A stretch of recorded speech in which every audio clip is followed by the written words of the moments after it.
기도하겠습니다. 할렐루야. 주님을 찬양합니다. 하나님의 말씀은 디모데후서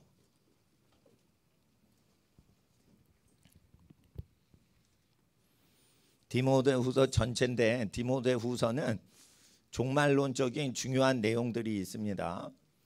디모데전서는 박해를 당할 때 교인들이 어떻게 박해를 대응하는지가 나와 있다면, 디모데후서는 장차 세상 끝에 어떻게 대비를 해야 되는지 미래지향적으로 준비시키는 책이십니다.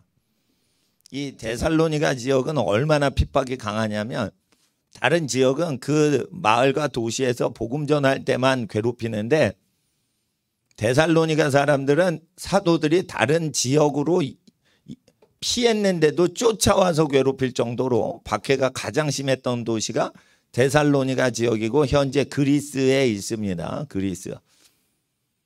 근데 그 지역이 전부 성경 믿는 하나님의 백성이 되고, 옛날에 파르테논 신전을 우상 숭배하던 장소였는데 그게 수백 년 동안 예배당으로 쓰임받게 됩니다.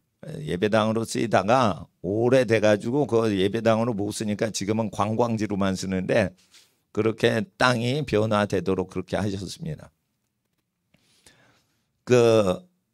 데살로니가 후서는 1장 6절에 너희로 환난받게 하는 자들에게 환난으로 갚으시기 위해서 환난을 허락하시는 겁니다. 그러니까 성도들이 이게 하나님의 심판대가 임하면 어떻게 해요? 환난을 받아요. 왜요? 우리 성도들이 예배 찬송 드리고 하나님께 찬양 드렸는데 그거를 괴롭혀요. 그래서 환난을 교회가 당하게 되면 어떻게 되죠? 그 환난을 일으키는 교회를 핍박하는 자들에게 오게 하시려고 환난을 받게 하신다. 1장 6절에. 그러니까 7절에 환난 받는 너희 교회에게는 우리와 함께 안식으로 갚으시는 것이 하나님의 공이시니 주 예수께서 저의 능력의 천사들과 함께 하늘로부터 불꽃 중에 나타나실 때에 8절을 읽어주세요. 1장 8절 시작. 하나님을 모르는 자들과 우리 주 예수 그리스도의 복음을 복종치 않는 자들에게 형벌을 주시리니. 예수님의 복음은 명령문으로 돼 있어요. 회개하라, 뭐뭐하라, 이렇게 명령문으로 돼 있죠. 그래서 이 복음을 믿으면 복종을 해야 돼요. 이 죄가 있어도 괜찮아요.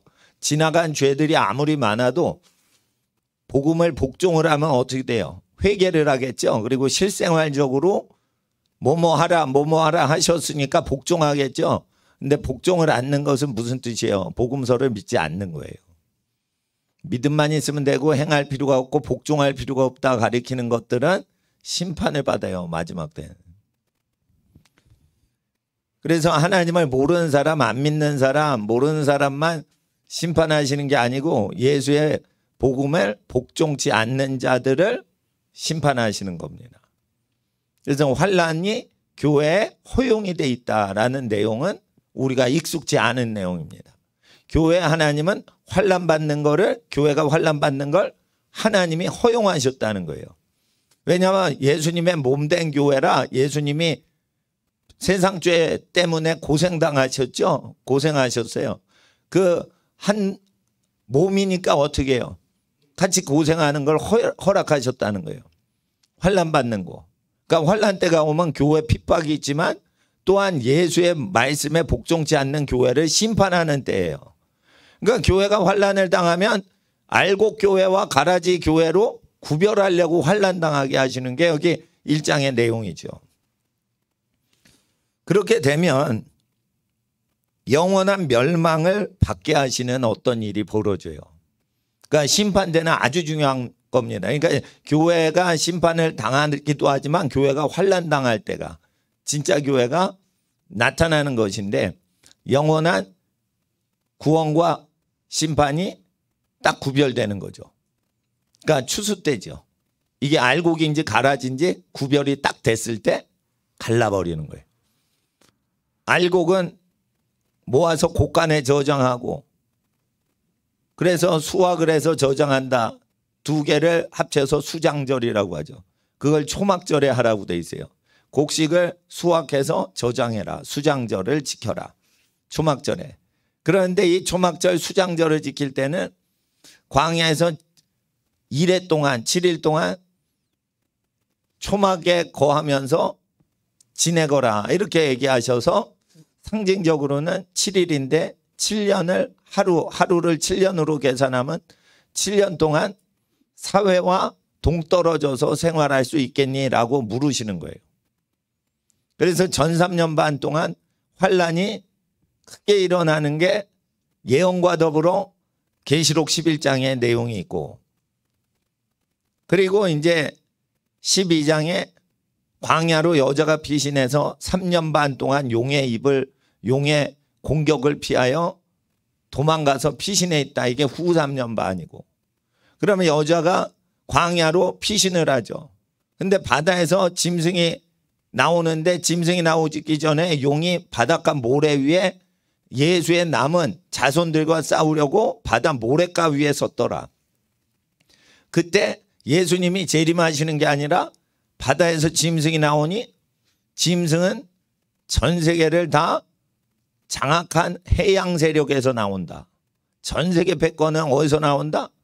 바다를 통치하고 모든 전 세계 무역을 다스리는 나라가 전 세계 통치하게 될 때 그게 적그리스도가 된다.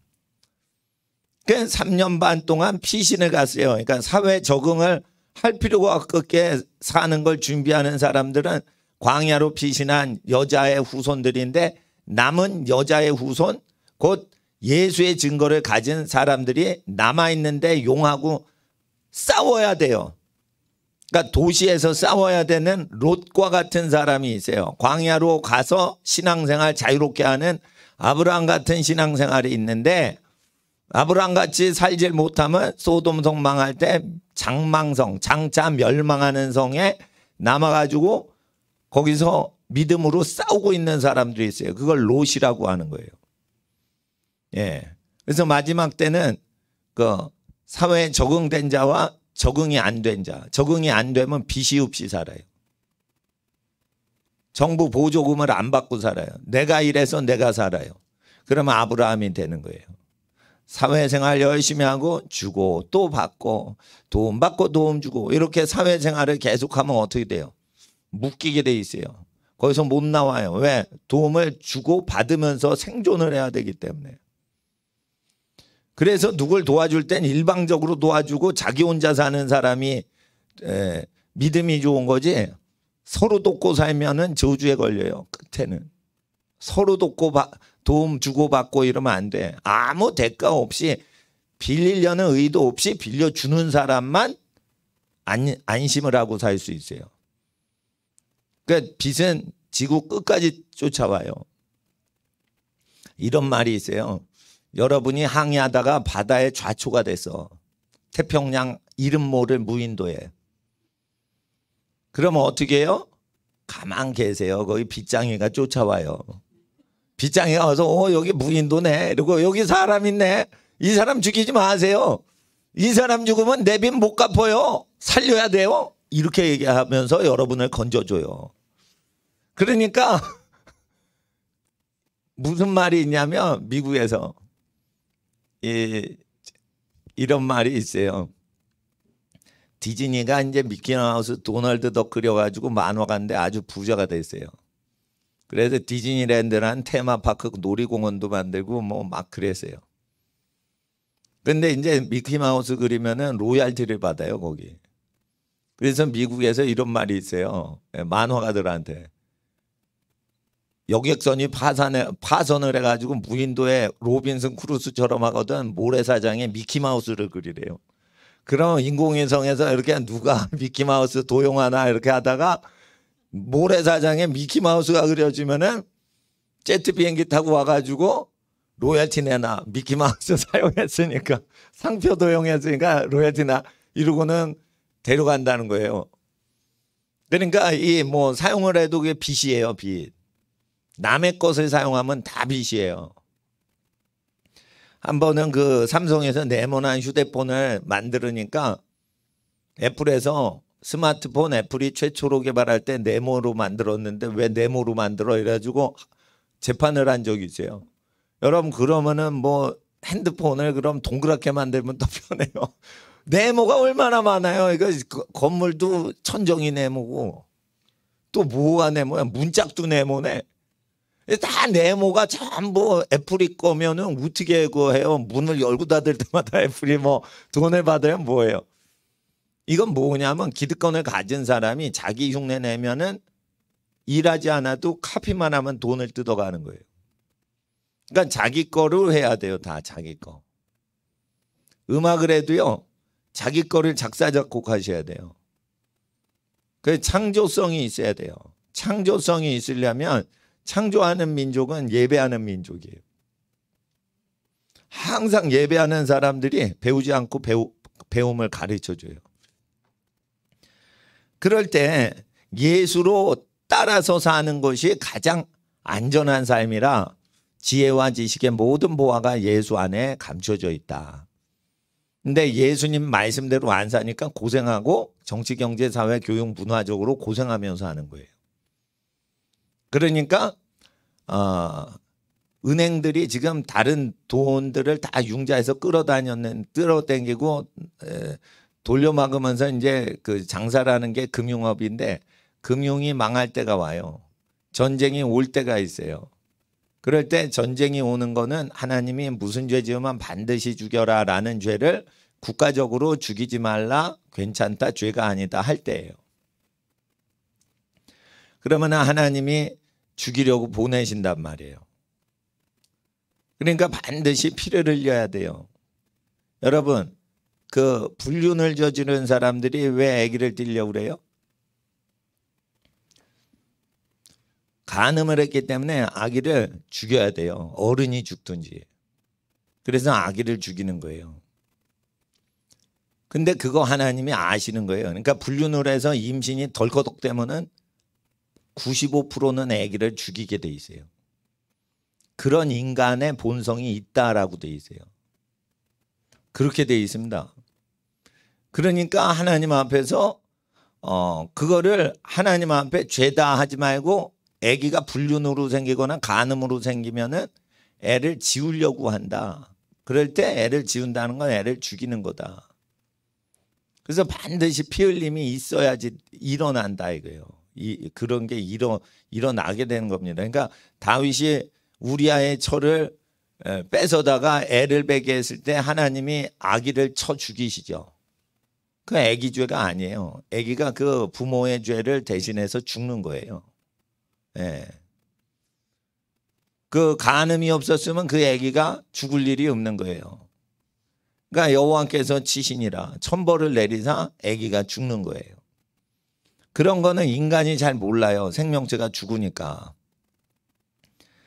일단은 하나님께서 이 모든 죄가 있어도 해방시켜 주시는데 예수님 믿은 사람, 근데 예수의 복음에 복종을 안 하면 심판이 임해요.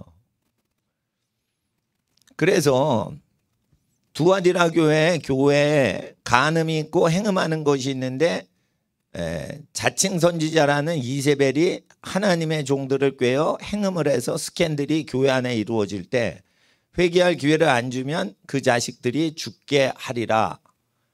그래서 태아들이 어떻게 해요? 유아학살 당하도록 하나님은 허락하실 수도 있고 아니면 특별한 천벌로 재앙이 내리거나 전쟁이 일어나서 사람들이 죽을 수도 있는데 그 데이터를 보니까 매달 30만 명 낙태를 한대요. 그러면은 10달이 되면 300만 명 죽이는 거죠. 그럼 대부분이 8, 90%가 불륜으로 한 몇백만 명이 죽는 거예요. 그러면은 불륜을 300만 번을 불륜해서 300만 번 정확히 임신이 되는 게 아니에요. 불륜은 1억 번이나 3천만 번 이상하다가 300만 명, 400만 명이 낙태가 되는 거예요. 그러니까 낙태가 3, 400만 명이면 수천만 번의 간음과 행음을 하다가 심하게는 피임까지 동원하면 1억 이상 간음을 하다가 아기가 300만 명이 죽는 거예요. 그러니까 하나님께서는 이런 것들을 계산하고 계시는 거예요. 이거를 이루는 방법은 결혼할 때까지 연애를 하지 않는 게 좋은 거예요. 연애를 해서 자기 짝을 고르려다 보니까 또 고르다가 마음에 안 들어. 그럼 헤어져. 헤어지려고 할 때 이미 다 몸을 서로 주고받아요. 그렇게 되니까 어떻게 해요? 애가 생기는 거예요. 그리고 자기 부인이 죽지 않으면 자기 부인 버리고 다른 여자에게 재혼할 수가 없게끔 법을 만들려고 돼 있는데, 자기 부인 버리면 재혼할 수 있다라는 법을 만들어 놨기 때문에 간음을 혼인 중에도 몰래 하는 거예요. 그러니까 자기 부인을 버릴 수가 없게끔 법을 만들어야지 자기 부인 몰래 혼인 중에 간음을 안 하게 돼 있는 거예요. 그러니까 하나님 앞에서 이게 법이 잘못됐을 때 아주 큰 재앙이 일어나는데, 용이 국가를 만든다고 돼 있어요. 용이 나라를 만든다는데 그 나라는 7머리 10뿔 짐승인 국가를 얘기해요. 10뿔은 왕인데, 왕은 입법행정사법부를 다 총괄하는 독재자 10명이 힘을 합해서 전 세계 국가를 만든다고 돼 있어요. 그러면은 몽테스키우가 말한 삼권 분립이 깨진단 말이에요. 우리나라 이미 깨졌어요. 판검사, 변호사 한 사람은 사법부 일을 하기 때문에 국회나 청와대 행정부에 못 들어가게 해야 돼요. 원래 고전적인 민주주의는. 근데 판검사하고는 옷 벗고는 변호사 출마하죠. 또는 행정부에 뭐 들어가죠. 그러니까 다 친구들과 후배 선배들이 사법부에 있는 사람은 입법부에 깔려 있고, 입법부에 있는 사람 청와대에 깔려 있어요. 그래서 이게 후진국하고 인간관계를 보면 상권 분립이 안 된 건 후진국이에요. 우리나라는. 그러니까 저 국회의원 선후배들이 사법부 판검사한테 핸드폰 번호가 없어야 돼. 전혀 몰라야 돼.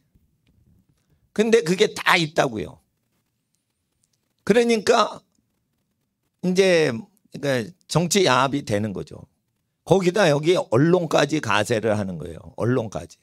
언론은 그 선전 매체가 돼가지고 이렇게 되는 겁니다. 교육까지도 쇠뇌를 하는 거죠. 노예들을 양성하기 위해서. 그러니까 반드시 정치적인 자유각성사상이 깨어 있어야 말세에 살아갈 수 있는데, 하나님 환란을 주시는 거예요. 그러니까 교회에 환란 주실 때 환란을 버티고 이길 수 있도록 하는데, 심플 라이프를 살면 환란을 이기고, 심플 라이프가 홀리 라이프예요. 근데 심플하게 사는 건 뭐냐? 내가 번 내 돈이 있으면은 쓸 수 있지만 내 돈이 없으면 쓰지 못한다. 이게 뭐예요? 빚을 지지 않고 사는 거예요. 사고 싶어. 근데 카드를 긁어야 돼. 그러면 하나님 뜻이 뭔지 몰라도 내 돈이 아니니까 빚지고 카드를 긁어 쓰는 게 아니다. 이거를 그냥 절대적으로 믿으시는 거예요. 그냥. 그러니까 남의 돈으로 물건을 살 수 있다. 남의 돈으로 3개월 활부해 가지고 뭐 놀러 갈 때 쓸 수 있다. 요거는 특별한 경우가 아니면 하나님의 뜻이 아닌 거예요. 근데 그거를 할 수밖에 없는 것은 너무 많은 사람들의 관계 때문에 그거를 긁어야 되는 거예요. 그 사람을 잘 모셔야 되기 때문에, 관계가. 그래서 관계도 너무 복잡하면 인생길이 복잡해지는 거예요. 관계가 심플하고 단순하면 뭐든 모르는 사람은 그냥 친절히만 대해주면 되는데, 너무 주고받을 게 앞으로 많어. 그러면 어떻게 돼요? 묶여있는 인생인 거예요. 그러니까 어떤 사람이 한 달에 1,000만 원 버는데 집어넣고 입금해야 될 게 800만 원이야. 그러니까 200만 원 갖고 생활해야 돼. 그러니까 1,000만 원 버는 거예요? 200만 원 버는 거예요? 200만 원 벌 만큼 800만 원을 사람들 돈 관계에 묶여있다는 거예요. 보험을 왜 10개 이상 들었어? 불안해서. 그러니까 보험을 적게 들면은 돈이 덜 가는데 불안감을 안정시켜주기 위해서 보험회사에 돈을 적금해 놓으면 그게 안심이 되는 거예요. 그래서 두려움이나 걱정, 근심을 앞제비로 해가지고 사탄이 온다고 돼 있잖아요. 사탄의 생각은 언제 와요? 두려움을 앞제비로 세워가지고 온다고 돼 있어요. 그러니까 무서워하는 사람은 뭐예요? 사탄한테 공격당하는 거예요. 뭘 해도 무서운 게 없어야 돼요. 끝으로 갈수록 자기 이름으로 되지 않은 게 안전한 거예요. 자본주의를 신봉했던 이병철 회장하고 자본주의를 거부했던 김일성이하고 공통점 하나를 잡으면 자기 이름으로 사인을 안 하고 자기 이름으로 뭐 수표 결제 이런 걸 안 한다는 거예요. 그래서 김일성도 사유재산이 없다라고 무소유자라고 북한에서 뻥을 친다 이게요. 여러분 정치를 해서 그 권리가 다 북한 땅을 다스릴 권리가 있으면 자기 이름으로 등기부 등본을 해놓질 않아도 온 땅이 다 김일성 거예요. 삼성 이병철 씨는 하도 그 이승만 때 난리를 치고 막 그래가지고 나중에 사인을 할 때 회장인 자기가 직접 사인 절대 안 하는 습관이 생겨요. 자기가 자기 이름으로 사인 한번 하고 도장 찍잖아요. 그러면은 고소고발 들어오면 자기가 법정 가야 돼. 귀찮아. 그러니까 전부 계열사 사장들이 최종 사인하고 도장하고는 더 이상 회장은 사인을 안 해요. 회장은 사업에 손 띄는 거야. 인사권만 가는 거예요. 어느 사장 모가지 날리고 새로운 사람 사장 자리에 앉힐까. 요것만 하는 거예요. 그러니까 연말연시 신년 초에 인사단행할 때만 회장 얼굴 보게 하고 사장들도 회장을 못 봐요. 그렇게 해서 자기에게 피해 오는 걸 다 디펜스를 했어요. 마지막 때 성도들은 자기 이름으로 뭐를 하는 거를 조심하셔야 돼요. 왜냐하면 남의 것을 합법적으로 뺏을 때는 이름이 걸려있는 것만 뺏을 수 있어요. 몰래 뺏는 도적은 뚫고 들어와야지 불법적으로 훔치는데 법으로 합법적으로 뺏으려면 아파트가 자기 이름으로 돼 있으면 그 사람 이름 것을 뺏을 수가 있어요. 그런데 그 사람 걸 뺏으려고 하는데 합법적으로 법을 운영하거나 이래서 뺏을 때는 이름이 걸려있는 경우에만 뺏을 수 있어요. 이름이 그 사람 거, 홍길동의 것을 뺏고 싶어 김일성이. 근데 홍길동이란 이름으로 북한에 뭐가 걸려있질 않아. 그럼 김일성도 못 뺏어요. 김일성도 못 뺏는다고요. 이름이 걸려있으니까 뺏는 거예요. 종합부동산세 폭탄 막 때리죠. 예? 폭탄 때린다니까 막 세금 폭탄. 그것도 그 사람이나 업주나 회사 이름이 걸려있는 것만 노리고 뺏을 수가 있게 돼 있어요. 법으로. 회사 이름도 없고 사업자 사장 이름도 없고 그러면 못 뺏어요. 그렇게 돼 있단 말이에요. 마지막 때는 사람을 엄청 죽이는데 따라하세요. 마태복음 10장. 말세에는 어떤 일이 벌어지냐면 환란이 올 때 너희가 나와 내 복음을 인하여 예수님과 예수님 복음을 때문에 총독과 임금에게 끌려가리니 그때 너희가 말한 것이 아니요 너희 안에 계신 아버지의 성령께서 말하신다. 그러는데 말하고 계시는 이는 이라고 돼 있어요. 말하고 계시는 이 현재 분사로 돼 있어요. 그러니까 현장에서 말하신다 이거예요. 그러니까 미리 준비하지 말라는 거예요. 뭐 말하지? 그게 예언이 나오는데 장차 임금과 총독에게 끌려가는데 그런 상황을 쭉 설교할 때 사도들에게 12사도에게 뭐라고 설교하시냐면 장차 자식이 부모를 죽이게 하고 부모가 자식을 죽이고 하는 것이 이루어진다 했어요. 근데 그 마태복음 10장에 바로 윗절을 보면 총독과 임금들한테 끌려가서 고생하고 변론하는 일이 있는데 그 문맥에서 그런 상황이 나와요. 그때는 무슨 일이 벌어져요? 자식이 부모를 대적해야 돈벌이가 되는 시대가 오고 부모가 자식을 내어쳐야지 국가에서 녹슬 먹고 사는 시대가 오는 거예요. 그러니까 모든 사람이 복종하는 것은 거기에 생계가 걸려 있어가지고 그 복종하는 겁니다. 군사력으로 위협할 수 있지만 실제 복종은 자원에서 할 때 천벌이 내리는 거예요.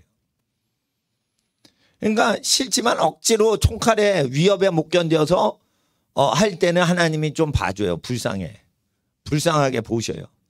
근데 돈이 딱 걸려 있잖아요. 먹고 사는 게. 그러면 자원해 가지고 그것을 죄를 짓기 때문에 하나님은 돈이 걸려 가지고 자원하는 마음으로 자기 의지로 결정을 해서 배도를 하면 어떻게 해요? 그건 심판을 받게 하신다고 돼 있어요. 그러니까 돈에 묶이지 않는 게 여러분 말세는 신앙이 좋은 거예요. 그러니까 돈을 많이 모았다. 그것도 믿음 좋은 분이 있을 수 있는데 과연 그 많은 돈이 순수하게 인간관계가 엮이지 않고 순수하게 사후 처리할 때 분쟁이 안 일어나는 것이냐? 그렇지 않아요. 끝에가 되면 가난이 오기 때문에 정치인들도 국민들을 쥐어짜서 운영을 해야 돼요. 그러려면 말도 안 되는 거리를 만들어서 시비를 걸어가지고 그 사람 거가 될 수 있게끔 한단 말이에요. 결국은 총칼이 있는 사람 거 되는 거예요. 그러니까 총칼이 있는 사람 거한테 뺏기지 않으려면 어떻게 해요? 분쟁이 될 거는 자기 이름으로 하질 않는 거예요. 그리고 제일 안전한 방법은 여러분 거긴 거예요. 그거 여러분이 농사를 졌는데 여러분 거예요. 근데 그거를 혜택이 여러분보다 가난한 사람한테 가게끔 유지 운영을 하고 있으면은 그 권력자가 여러분 이름으로 또 안 됐는데 혜택이 그 가난한 사람한테 가고 있어. 그러면 어떻게 해요? 완전히 뺏질 못해요. 그렇게 된단 말이에요. 물질적인 거는. 그러니까 여러분보다 어려운 사람을 돕고 있고 그러면은 그 자체 시스템 자체가 절대 권력으로부터 보호를 해주는 역할을 울타리 역할을 해줘요. 그러니까 가장 센 놈은 누구를 처벌하려고 하나님이 보내시는 괴물이냐면 힘 갖고 약한 사람 괴롭히는 인간 죽이려고 오는 괴물이에요. 이해를 하셔야 돼요. 그러니까 권력 갖고 국민을 괴롭히면 힘 좀 있다고 그래가지고 사람을 괴롭히는 사람을 처벌하려고 하나님이 보낸 악마 괴물이라고 보시면 정확해요. 그러니까 힘을 사용하지 않고 힘이 없는 사람을 위해 사용하고 있으면은 어떻게 되냐? 애굽의 재앙이 그 이스라엘 진영에는 오질 않아요. 그러니까 자기가 힘이 있을 때 힘을 쓰질 않는 거예요. 자기를 위해. 네. 근데 자기를 위해 자기가 힘 쓰지 않으려면 뭐예요? 남을 위한 일만 하면은 내가 내 거 챙길 게 별로 없잖아요. 그래서 심플 라이프를 사는 거죠. 그러니까 일하는 게 즐거운 거를 계속 일을 해가지고 다른 사람이 요청이 있게끔 되는 일만 하는 거예요. 뭘 해보면 사람들이 좋아하는 게 있잖아요. 자기가 좋아하는 게 있고. 그럼 사람들이 좋아하는 걸 계속 해드리는 거예요. 그게 자기가 좋으면. 그렇게 되는 겁니다. 그러면 혜택을 입은 사람들이 돈을 내야겠죠. 그러면 여러분은 그냥 다른 사람 때문에 거저 사는 인생이 되는 거예요. 그렇게 해서 환란을 대비하는 겁니다. 이 모든 것은 그냥 예수님이 분부하신 내용을 그냥 생활상에서 지키면 자동으로 세팅이 되는데 세팅을 다 되고 나서 그걸 설명을 하니까 티칭이 되는 거예요. 자, 2절 보세요. 형제들아, 우리가 2장 형제들아 우리가 너에게 구하는 것은 우리 주 예수 그리스도의 강림하신가 우리가 그 앞에 모임에 관하여 혹 영으로나 혹 말로나 혹 우리에게 받았다 하는 편지로나 주의 날이 이르렀다고 쉬 동심하거나 두려워하거나 하지 아니할 그것이라. 왜 그러냐면요, 이 예수님이 다시 오시는 날 전에 계시록에 보면 바닷가에 용이 바다 모래가에 섰는데 바다에서 짐승이 나와서 그 뒤에 3년 반 동안 표를 받게 하고 7 대접의 재앙이 후 3년 반에 쏟아져요. 그렇기 때문에 예수님이 재림 전에 뭐가 일어나냐? 전 3년 반 때는 세상하고 같이 살아요. 3년 반.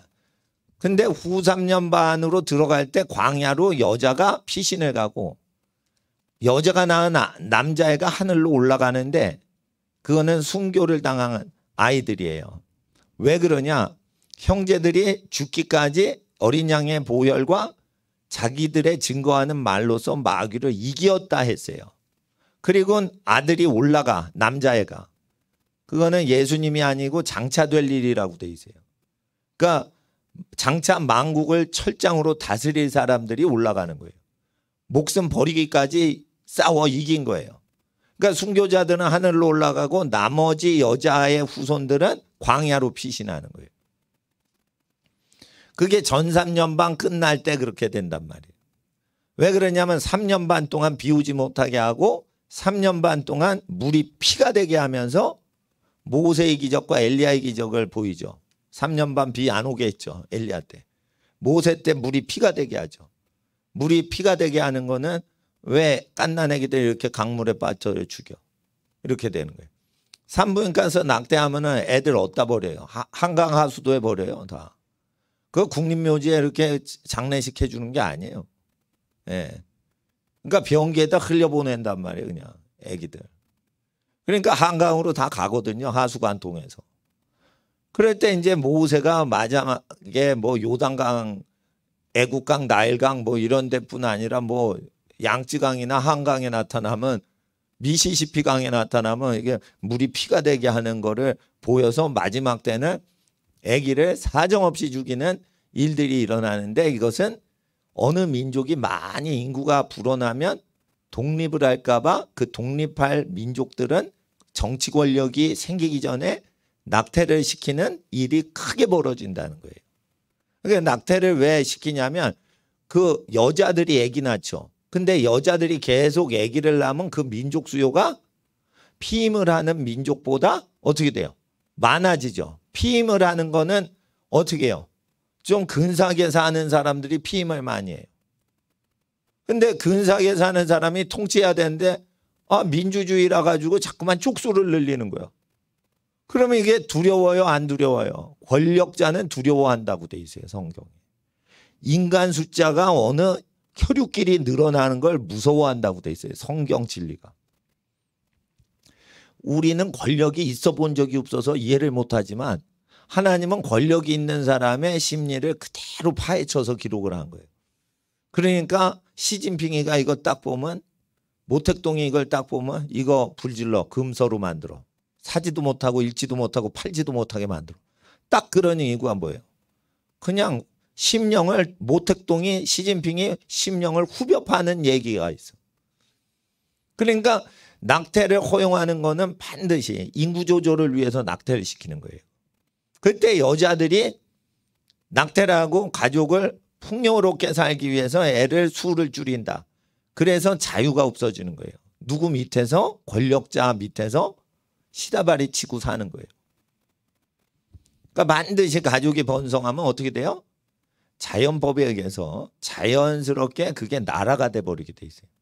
70명만 돼도 그 안에 정치가 일어나고 자체 정부가 생겨요. 여러분 아들 낳고 딸 낳고 손주들 낳아서 70명이 딱 되죠. 그러면 그 자체 정부가 생겨요.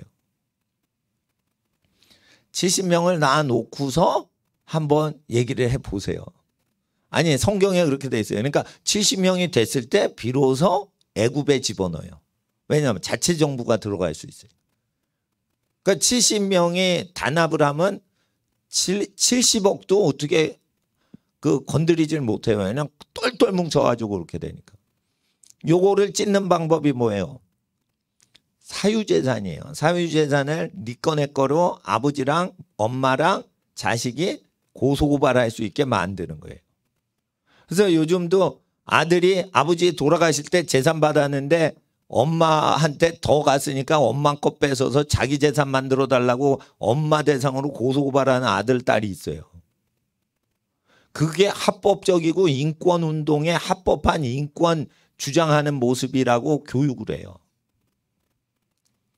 그걸 주장을 하면 노예가 되는 거예요. 그러니까 이거를 그 앞으로 아주 세집니다. 이거 가족끼리 재산 다툼하는 게 점점 세집니다. 왜냐하면 가족끼리 고소고발해가지고 재산 자기 목 챙기라고 했거든. 그게 정의라고 가르쳐요. 개새끼들이나 그런 거 하는 거예요. 개새끼도 어미한테 안 덤벼요. 그러니까 개새끼는 참 좋은 말이요. 에? 그런 인간들한테 개새끼는 좋은 말이요. 누가 엄마한테 덤벼요, 새끼가. 에? 엄마 젖 먹고 컸는데. 어?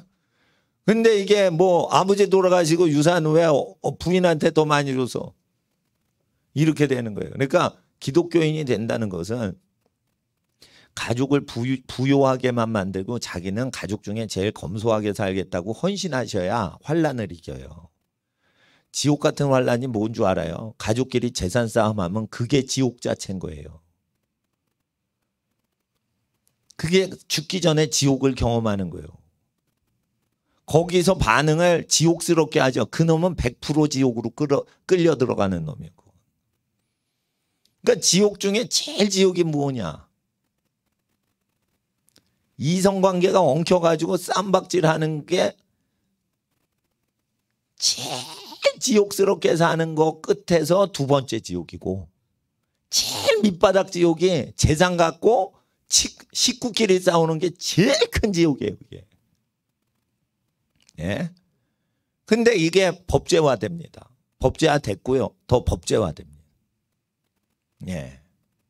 그렇기 때문에 하나님 앞에서 그 아버지의 마음이 자식들에게로, 자식들의 마음이 아버지에게로 돌이키지 않으면 두렵건대 하나님이 큰 재앙으로 치신다는 거예요.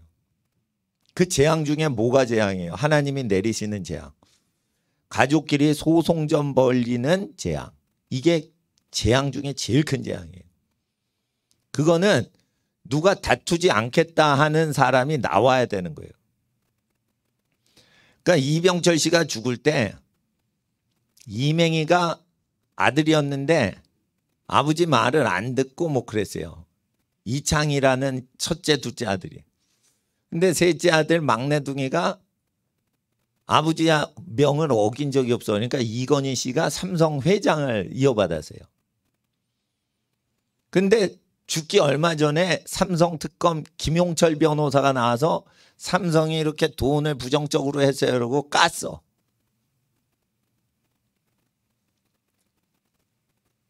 그러니까 삼성 특검하고 막 그러다가 이병철 씨 유산 중에 숨겨놨던 재산 얼마가 나왔어. 그러니까 또 이맹희 씨가 수십 년 만에 등장해서 저건 내 재산이다. 이래가지고 또 수십 년 만에 리턴 매치가 일어났어요. 가족끼리. 근데 이병철 씨 몸에서 난 애기들을 다 세면 일본에서 또 일본 부인이 있어. 그것까지 다 하면 10명이에요. 10명. 자식. 근데 나머지는 그 리턴 매치에 안 붙어. 식구끼리 뭐 재산 싸움 안 하겠다. 수십 년 지난 거 25년 전에 재산 나눈 걸 왜 또 지금 와서 형제끼리 싸우냐. 안 하는데 큰형하고 막내 아들하고 싸우는 거예요. 그리고 재판이 다 끝날 때 둘 다 죽었어요. 그렇게 됐어. 그렇게 됐어. 그러니까 1원도 맛보지 않고 죽은 거예요. 둘 다. 그렇게 됐습니다. 그래서 예수님 말씀이 이 곡간 그러니까 어떤 형제가 내 형과 재산 나누라고 내 형에게 제 아버지 재산 좀 나누라고 선생님 예수님 좀 얘기해 주세요. 이러니까 예수님이 내 소유의 넉넉함에 그 생명이 있지 아니하다. 그러면서 무슨 설교를 하시냐면 복음서에서 어떤 어리석은 부자가 창고를 더 허물고 새로 지었어요. 더 크게. 그래가지고 거기다 더하고 이제 부족함이 없다 하는데 오늘 밤 내 영혼을 내가 데려가면 네 소유가 누구의 것이 되겠느냐. 이와 같이 하나님께 부요치 않고 그 탐심이 있는 사람은 하나님이 이와 같이 일찍 데려가시리라 할 때 형제끼리 식구끼리 재산 다툼하면 일찍 데려간다고 막바로 화답하는 비유에서 그렇게 얘기하세요. 그러니까 형한테 아버지 재산, 집안 재산 좀 동생한테 많이 뿜빠이하고 저 재분배하게 해주세요. 이렇게 재분배 요청을 한 거예요. 예수님. 그러니까 예수님이 누가 나를 너희 재산 분배하는 자로 세웠느냐. 하나님 분배 그렇게 하는 거 아니에요. 부모님이 딱 정하면 그게 하나님이 명하신 모세의 법이에요. 예수님 구주가 오셨는데 모세의 법을 어기고 구세주께서 재산 분할해요? 안 하는 거예요. 모세의 율법에는 부모님이 번 돈 부모님이 결정하는 거예요. 부모님이 번 돈인데 판검사한테 변호사한테 가서 조정 신청을 하면 쌍놈의 새끼들인 거다. 판사가 못하게 돼 있어요. 부모님 번 돈 부모님 많이 하는 거예요. 판사가 하는 거 자체가 불법이요. 하늘나라 기준으로. 판사가 간음해도 처벌 안 한대죠. 하나님은 처벌해요. 자기 부인 버리고 다른 여자하고 바람둥이처럼 막 놀아나고 그러면 하나님이 그 사람 치신단 말이에요. 아시겠어요? 부모님이 번 재산 법정으로 끌고 가면 그게 천벌받아 죽을 놈인 거예요. 그래서 이제 우리나라에서 제일 큰 재벌 그룹에서 큰아드님이 몇 조 원 단위로 이제 그 소송이 제기됐어. 근데 조정을 하면 되는데 상대방도 법적으로 재판해가지고 판사 뜻에 맞춰야 된대. 벌써 뭐예요? 수명이 준 거예요, 거기서. 일단 사람들은 예수님이 말씀대로 하나님이 예수님 말하신 대로 수명이 이게 조정될 거를 믿질 않아요. 근데 믿건 안 믿건 하나님은 가족끼리 재산 다툼하는 사람은 수명을 줄여버린다고 했어요. 근데 보통 교회 다니는 사람이 그거 안 믿습니다. 에이 설마 예수님이 은혜의 예수님이고 은혜와 긍휼이 풍성하신데 식구끼리 재산 다툼 법정 소송하고 그런다고 자기 수명이 줄라고 내가 지금 보약 먹고 있는데 이러면서 보약을 하나님 말씀보다 더 믿어요. 그리고 이 보약이 그냥 보약이 아니에요. 하나님. 한의학 박사님이 지어준 보약이에요. 그러니까 한의학 박사보다 예수님 말씀을 안 믿는 거예요. 이거 잡숴 보세요. 오래 사세요. 이거 잡숴 보세요. 그래요? 좋아요. 근데 이거 50만 원치예요. 50만 원 내고 비싼 보약 아주 비싼 거 100만 원 넘는 수도 있을 거예요. 그렇게 한 첩을 세트를 다 하는 거예요. 그 서비스 너무 좋으면 온 가족 다 돌려 그냥. 그러면 수백만 원 하는 거예요. 식구가 많으면은 여학생 여자는 또 재료가 바뀌어야 된대. 그러면 또 해야 돼. 남자는 재료가 또 바꿔야 남자 몸에 좋대. 이러면서 하는데 그건 좋아요. 하나님이 만드신 약초를 갖고 몸을 건강하게 한다. 그건 뭐 나쁜 게 아니에요. 그런데 하나님께서 수명을 줄여버리시는 경우에 반드시 보약이 만병통치약이 다 무효가 되게 하는 거는 식구끼리 재산 싸움하면은 수명을 줄여버려요. 그러는데 어떻게 줄여버리냐. 갑자기 데려가요. 오늘 밤 내가 내 영혼을 취하여 가면 네 소유 누구 거 되냐. 그러니까 재산 많이 모아놨는데 휙 하고 영혼을 육체에서 뽑아가. 그러니까 병들어 죽이는 것도 아주 번거로워. 그냥 건강하게 사는데 1초 전까지도 모르게 했다가 1초 딱 되니까 탁 끄집어 가는데 그게 뭐냐면 형제끼리 친족끼리 재산 다툼하러 집 밖으로 재산권 분할을 소송하는 거예요. 그러니까 하나님께 소속된 판사들은 가족끼리 싸우시는 거 아닙니다. 이런 걸 왜 싸웁니까? 그리고 재판을 안 하거나 밀거나 막 버텨요. 거부한다고. 그게 착한 판사고. 야 재산 네 부모가 50년 동안 번 돈이지만 내 마음대로 이거 갈릴 수 있어. 판사한테 잘 보여. 내가 왕이야. 이런 놈은 나쁜 놈의 판사인 거예요. 그런 놈의 판사가 있는 한 국민들이 잘 전부 재상소송을 할 수 있는 기대감으로 형제를 고소하고 나머지 여생 평생에 얼굴 안 보고 산다. 부모가 정해준 거를 그 부모가 조상이 남겨준 지계석으로 옮기지 말라 했어요. 예를 들어 보세요. 1000평이 있는데 1000만 평이라고 생각을 해도 돼요. 3등분을 하자니 333평을 할까? 점점점점 소수점으로 들어가는 거예요. 그런데 잘 보세요.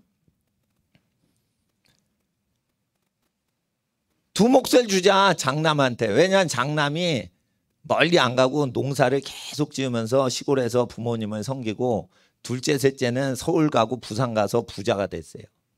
근데 가난뱅이 시골에서 계속 첫째가 부모님을 모시거나 또는 셋째가 부모님을 모시면서 가난한 농사를 다 지었어. 그러면은 1000평 부동산 논밭이 있을 때 그거 다른 형제보다 장자 몫은 2배를 줘라 이랬어요. 아시겠어? 서울 가고 부산 가서 부모님 얼굴을 1년에 한두 번만 봐. 그런데 돈을 벌어서 갖다 바치진 않았는데 일제시대 때인데 시골에서 그냥 배추 농사해가지고 계속 부모님을 공경했어요. 세 형제 중에 하나가. 그러면 다른 형제 자식들보다 걔를 2배를 더 줘라. 그렇게 모세율법에 돼 있어요. 그리고 나머지는 짜투리죠. 그러면은 그러니까 3명이면 어떻게 해야 돼? 자식이 4명 있다고 하고 2명 몫을 자식 1명 농사 지키면서 부모님 수발했던 사람. 그러니까 1000평이면 3명이지만 333평씩 나누지 말고 4명이라고 생각해서 250평씩 4등분 하라. 250평 두 몫을 500평이죠. 500평을 부모 수발하면서 농촌에서 인생 썩어버린 그 효녀한테 줘라. 장녀나 장자나 뭐 말제나 뭐 이렇게 누가. 그리고 나머지 서울 가고 부산 가서 의리번쩍 사는 애는 250평씩 뭐 처분해서 줄 수도 있는데 부모가 그렇게 했는데 250평, 500평이에요. 근데 밤중에 와서 조용히 지계석을 옮긴 거야. 갑자기 250평이었는데 자기 땅이 200평으로 쫄은 거야. 하룻밤새. 그게 지계석을 옮기는 거예요. 조상이 세워준 지계석을 옮기지 말라. 이게 뭐냐면 현대적인 해석으로 조상이 250평 분량으로 재산을 주거나 금융자산을 줬는데 1000억이 있는데 효도한 놈한테 500억 주고 나머지 두 놈한테 250억씩 나눠줘라는 뜻이에요. 예? 그런 뜻이에요. 쉽게 말해. 근데 부모가 정해줬죠. 그걸 차후에 재산 분배를 다시 조정하면 안 된다는 거예요. 그게 법이란 말이에요. 그 법이 세워져야 되고 그 법이 운영돼야 부모 무섭기를 판사보다 더 무섭게 여긴다. 법이 잘못됐기 때문에 부모 개떡같이 여기는 거예요. 그리고 여성 인권하지 말고 여자가 아기를 많이 낳은 만큼 재산 분배해라라는 민수기 33장 말씀을 기억해야 돼요. 32장 33장 보시면. 그러니까 여자가 많이 낳아서 손주들이 많아졌어. 그러면 손주 숫자에 비례해 가지고 재산 분배하라고 돼 있어요. 그렇게 돼 있습니다. 그러니까 손주를 많이 낳은 집은 누가 고생을 해요? 여성들이 고생을 하죠. 애기 많이 낳으면 더 빨리 늙어요.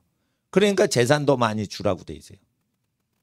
근데 애기 많이 난다고 재산 더 주는 집 없어요, 요즘. 부모가 말린다니까. 그만 나라 그만 나. 어떻게 하려고 그러냐. 상대적으로 경쟁시키라고 돼 있어요. 그러니까 언니가 애를 많이 첫째 딸이 딸 부자인데 딸이 오자매야. 오자매. 오형제라고 하기에는 오자매. 5자매. 그러니까 첫째 언니부터 5째 여동생까지 있어요. 굉장히 부자죠. 요즘 딸 낳아야 돼. 딸 낳아야지 편하게 살아. 아들 낳으면은 그냥 뺏겨버려 그냥. 예. 아들은 뭐 설거지도 잘 못해. 부모가 늙으면. 딸은요 설거지도 하고요. 예? 막 재밌는 수다도 떨고요. 별짓 다 해. 그러니까 뭐 쇼 보러 어디 갈 필요 없어. 딸이 옆에다 알랑대면 그게 쇼야. 예, 브로드웨이 쇼가 딴 게 아니에요. 근데 아기를 많이 낳는데 첫째가 아기를 말째보다 10배로 아기를 많이 낳대 봐요. 그러면은 비율적으로 계산해서 10배로 재산주를 하는 거예요. 그럼 여성들이 자기 친척 형제들보다 자녀 많이 낳으려고 애를 쓴다. 그러니까 부동산이나 재산 소유권을 아기를 낳고 키우는 게 여성의 신체로 돼 있으니까 자기 신체를 활용만 하면은 여자들이 의식주에 아무 문제가 없게 하는 국가법을 만들어야 하나님이 만드신 여성 인체의 인체 창조법하고 국가 재산 분배법이 맞는 국가가 된다는 뜻이에요. 예를 들어 보세요. 우리나라에 어느 법을 세웠는데 유현진처럼 야구로 공을 잘 던져야지 부자가 되는 국가 재산 분할법이 생긴데 봐. 그럼 나 같은 인간은 돈 벌긴 글른 거예요. 그 유현진 같이 야구 잘하고 차범근처럼 축구 잘하는 만큼 공 잘 다루는 만큼 돈 분배해라. 이렇게 되면 진짜 운동선수가 국가 통치자 되고 운동선수가 모든 걸 결정하는 나라가 되는 거예요. 근데 그게 특수하잖아. 야구라는 건 인간이 만든 거예요. 야구라는 건 그러니까 미국에서 발전시킨 운동이란 말이에요. 거의 미국에서 만든 거예요. 그러니까 미국 이외에는 잘 안 해요. 친미 국가만 그거 야구를 하지. 예. 그러니까 이거 unfair하다 이거예요. 근데 태어나면 애들이 갖고 있는 게 뭐예요? 남성의 기능과 여성의 기능은 다 갖고 태어나죠. 그리고 신체가 늙어갈수록 자손들은 번성하고 세력이 커져가죠. 그리고 늙어갈수록 사람이 지혜로워져요. 욕심이 없으니까. 그래서 유대인들은 30대 박사학위가 80대 노인한테 배우잖아요. 그러니까 유태인들은 80까지 공부 다 해요. 공부하는 습관이 있는 민족이에요, 유태인들은. 그러니까 80이 넘어도 학자들이 머리가 좋으니까 어떻게 해요? 은퇴하면 머리가 더 도는 거야.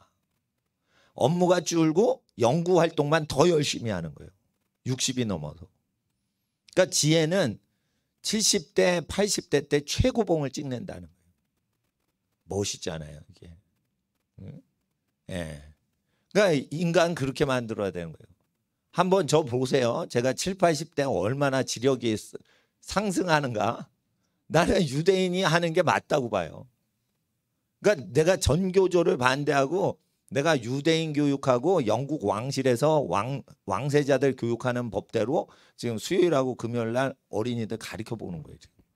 이게 유럽 왕실에서 왕세자한테 꼬마 왕자들한테 교육하는 방법 그대로 영국 왕실에서 가르치는 거 하면 그대로 가르치는 겁니다. 네. 그럴 때 이제 그 어릴 때 가르칠 때는 문법책 어려운 걸 쓰지 않아요. 그러니까 300년 전, 400년 전 영국 왕실에서는 성경만 가르쳤어요. 라틴어 성경, 그리스 성경, 영국 성경 이렇게 가지고 쭉 가르쳤어요. 그래가지고 어릴 때 5개 국어 좀 그냥 왕자들이 한단 말이에요. 그러면은 옥스퍼드, 캠브리지 나온 대신들보다 똑똑해. 그러니까 다스리는 거예요. 고종은 머리가 안 좋은 사람이었어요. 근데 정조는 머리가 좋은 사람. 과거 급제하는 사람 채점을 정조가 직접 했어요. 얼마나 공부를 열심히 하고 학자들을 분별하면 정조, 영조 이런 사람은 머리가 아주 좋은 사람이에요. 그러니까 임금님이 학자도 되고 정치인도 되고 머리가 좋으니까 대신들이 성균관 대학자들도 갖고 노는 거예요. 그리고 이게 과거 시험을 볼 때 창덕궁에서 봐요. 그 창덕궁 들어가면은 그 뜰이 있잖아요. 거기서 쫙 돗자리 깔고 보는 거야. 소변은 그 뒷곁에다 이제 쫙 갈기고. 아니 그거 갔더니 과거 시험 어떻게 봤는지 그 저기 전문가가 이제 해설을 해주더라고요. 그래서 거기서 과거 시험 보던 데가 여기요 이래가지고. 근데 그 채점을 정조 때는 정조가 했다는 거예요. 공부 싫어하면은 이제 뭐 이렇게 학자들한테 시켜요. 근데 공부를 좋아하면 답안지 좋은 답안지 내가 고를 때 이러고 이제 본단 말이에요. 주관식이니까 쫙 쓰는 거. 그렇게 하는데 이제 그 뭔 얘기하다가 이렇게 과거 시험으로 넘어갔는데, 뭐 얘기했죠? 유대인들요. 유대인들 공부 엄청 열심히 해요. 엄청 열심히 합니다. 그래가지고 저 종교적 교육을 개혁을 해야 되는데 성경만 가리키면 그렇게 똑똑해져요. 영조, 정조, 세종보다 훨씬 똑똑해집니다. 근데 하나님께서는 성령을 받은 집안들이 경제적으로 자치할 수 있도록 반드시 신체가 여성이 애 먹이는 가슴과 애 낳는 골반을 주셨으면 그걸 사용한 만큼 재물복을 누리도록 국가법을 바꾸라고 돼 있어요. 근데 이 경제소득분배법, 재산분할법을 신체 자연법대로 창조법대로 만들질 않으면 여자는 노동을 해서 노예가 돼야 돼요. 돈 버는데. 미치는 거예요. 그러니까 여자가 쉽게 사는 법은 창조주의 법대로 재산분할법이 돼야 돼. 그러니까 애기 많이 낳으면 어떻게 돼요? 재산 많이 오죠. 그러면 어떻게 해? 남편한테 사랑을 받을수록 재산은 많아지는 거예요. 남편이 동침을 안 해. 그러면 애가 안 생겨. 남편이 사랑해. 그 사랑이 자기 재산이 되는 거예요. 그러니까 남편 사랑을 즐기는 거예요. 애를 낳아도 결국은 다 자기 재산이에요. 재산법하고 애기 낳는 법이 일치가 안 되게 하는 것은 왜 그러냐. 남의 집안 놈들을 노예 부리고 자기 집안은 애 안 낳고 놀고 자빠라질 것들이 그렇게 재산분할법을 잘못한다는 거예요. 그러니까 세상 법 중에 이렇게 공의로운 법은 없는 거예요. 그러니까 여성인권법은 남자하고 싸워서 고소고발해가지고 변호사 동원해가지고 수억 법정소송비 쓰면서 여성 인권을 보장하라. 길거리 데모하는 게 여성의 인권보장법이 아니고 애를 많이 낳으면 그 여자가 재산을 많이 갖게 하라. 이러면 어떻게 돼요? 남편이 재산분할법이 얼마나 무서운 줄 알아요? 만약에 애를 많이 낳아서 부자가 된다 이러면 여자가요 남편을 꼬셔. 결혼을 해서 뭐 꼬실 필요도 없지. 남편이 자기만 좋아하게 만들어. 왼수 같은 남편이라도 무조건 사랑하는 척 해가지고 자기를 사랑스럽게 만들고 남편이 자기를 좋아하게 만든단 말이에요. 그리고 자기를 제일 좋아하는 건 자식이 아빠가 아니야. 엄마를 좋아하게 돼 있어요. 그러니까 자기가 제일 좋아하는 애기들이 자기를 제일 좋아하는데 자기 제일 좋아하고 자기를 닮은 애기들 많이 나면 재산을 많이 주는 법을 해야지 여자가 안정이 돼서 남편 사랑도 즐겁게 받는 거예요. 그러니까 돈 좋아하지도 않아. 가족을 더 좋아해. 가족을 더 좋아하면 재산이 많아져. 그러니까 재산을 좋아하지 않고 부자로 사는 여자가 생겨요. 이것처럼 편리한 전자동 시스템이 없는 거예요. 그리고 남편 사랑을 많이 받으려면 몸을 아름답게 가꾸고 아름다운 옷을 입죠. 잠언 31편에 자기에게 자색 옷 아름답고 고결한 옷을 입히고 품격이 있어요. 좋은 방석에 딱 앉지 후진대 앉질 않아요. 자기 품격을 유지한다 이랬어요. 예. 그래서 하나님 나라의 법을 그 효용 가치를 모르니까 지금 가족끼리 재산 다툼 부모님 재산 갖고 다퉈라 이렇게 법을 만든 거예요. 그러면 지옥이에요. 여러분 그 모르는 사람하고 재산 다툼 아니 그러니까 뭐 법정 소송하잖아요. 그러면 그렇게 지옥 같지 않아요. 모르는 사람이니까 저 사람하고 싸워가지고 우리 회사가 피해 입은 거를 보상받아야 된다 이런 생각이면 친하지 않으니까 재산 소송 안 되니까요. 왜냐하면 사랑하는 사람들이 아니니까. 근데 가족인데 같이 살아야 되는데 그걸 가족끼리 소송질을 하라고 개새끼들이 만들었으니 이 법을. 그게 그래서 국회의원이라는 거예요. 그게 국회가 아니라 국개새끼 의원들이라는 거예요. 가족끼리 재산 분할 소송 치고받고 쌍욕하고 그렇게 살 수 있어야 그게 민주사회라고요. 개새끼들 사회인 거예요. 그게. 법을 개새끼들이 만들어서 그런 거예요. 인간은요. 하나님 형상 닮아서요. 하나님을 닮아갈수록 재산 분쟁에 끼질 않아요. 형님 부자 되세요. 아우야 네가 부자가 돼야지. 이게 그리스도께서 가난해지시면서 우리 형제들을 부자로 만드시려고 가난해져 줄 당하신 거예요. 그래서 그리스도를 닮은 사람일수록 자기 형제들이 부자가 되고 자기가 검소하게 살면 편안한 걸 느끼는 거예요. 그러면 그게 그리스도 안에서 거듭난 사람인 거예요. 근데 형제가 부자 됐는데 나는 이 모양이 이걸로 살고 그래요 그래. 형제가 잘 살아. 그 앞에 내가 축하드려요 여러분. 돌아서 가지고 나는 요 모양 요 꼴로 살고 짜증나. 이러면은 교회를 백날을 다녀도 그건 개새끼 형상이요. 그 하나님 형상이 아니요. 그리스도의 형상이 아니요. 가족이 부자 되고 자기가 가난한 게 낫죠. 그리고 부모 마음이 있는 거야. 자기는 죽어도 자식들은 오래 살고 건강하거라. 자기는 가난하게 고생했지만 6.25 거치면서 내 새끼들은 전쟁 없이 그러니까 풍성하고 편안하게 살아라. 6.25 거치신 분들 부자가 돼서 사장님 되잖아요. 점심 시킬 때 짜장면 시키더라고요. 사장님이. 그러다가 딸내미 아들내미가 회사 공장에 타고 왔어. 아버지 인사드리려고. 그랬더니 그날 점심 뭘 시키는 줄 알아요? 탕수육 시키더라고요. 이게 6.25 거치셨던 분들이 실제 그렇게 살았어요. 60년대. 물론 50년대는 탕수육 못 먹었으니까 내가 50년대는 뺄게. 60년대 좀 잘 살 때 자식 오면은 탕수육 8보채 시키고 잘 사는 부자가 자식 없죠? 그러면 짜장면 먹고 그렇게 공장 막 돌려서 정미소 돌려가지고 쌀 방앗간 지어가지고 정미소 쌀 정미하고 그 뭐라 그래요? 정류라고 그러면 그거는 기름 분류하는 거고 단어가 어려워. 하여튼 정미소 그렇게 돌렸단 말이에요.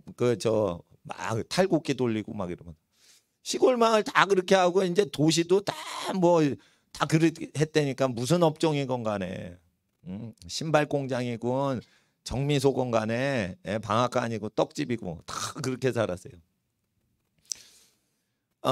그래서 이 사람이 안정된다는 것은 미래를 보장받는 거예요. 그러면은 사람이 늙어갈수록 미래는 뭐예요? 자기를 닮은 자식들이 미래인 거예요. 금융기관의 은행 통장이 자기 미래가 아니고 자식들이 미래인 거예요. 자식들이. 그런데 그게 육적인 미래를 예비하는 거예요. 그러니까 어떻게 하냐면 법이 잘못됐으니까 애를 많이 낳아도 재산을 분배를 안 해주지.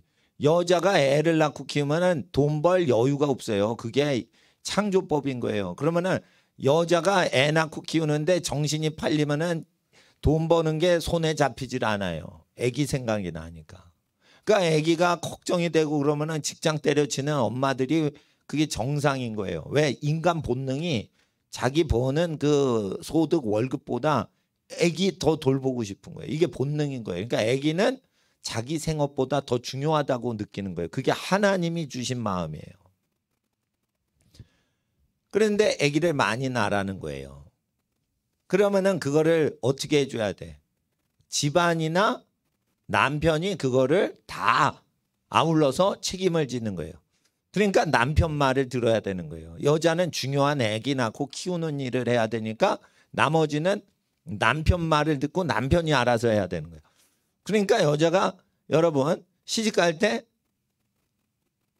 알아서 남편이 다 해주는 남자한테 사랑을 느끼는 거예요.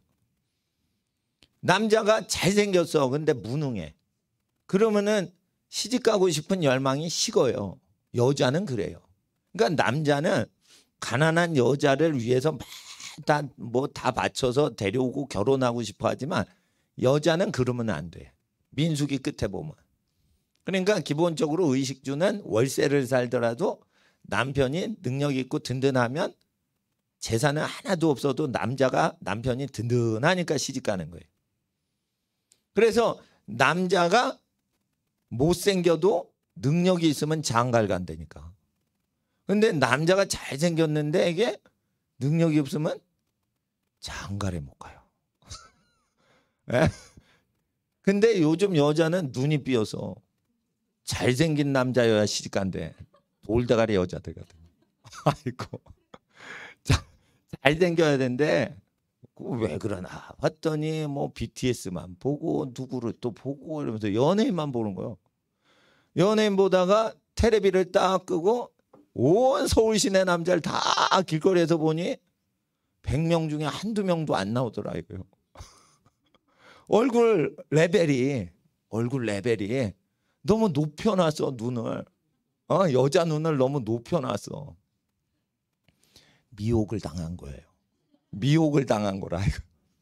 근데 이 BTS가 사우디까지 가서 미혹을 해. 미국 가서 미혹을 해. 근데 내가 볼 때는 BTS가 못생긴 애들 같은데.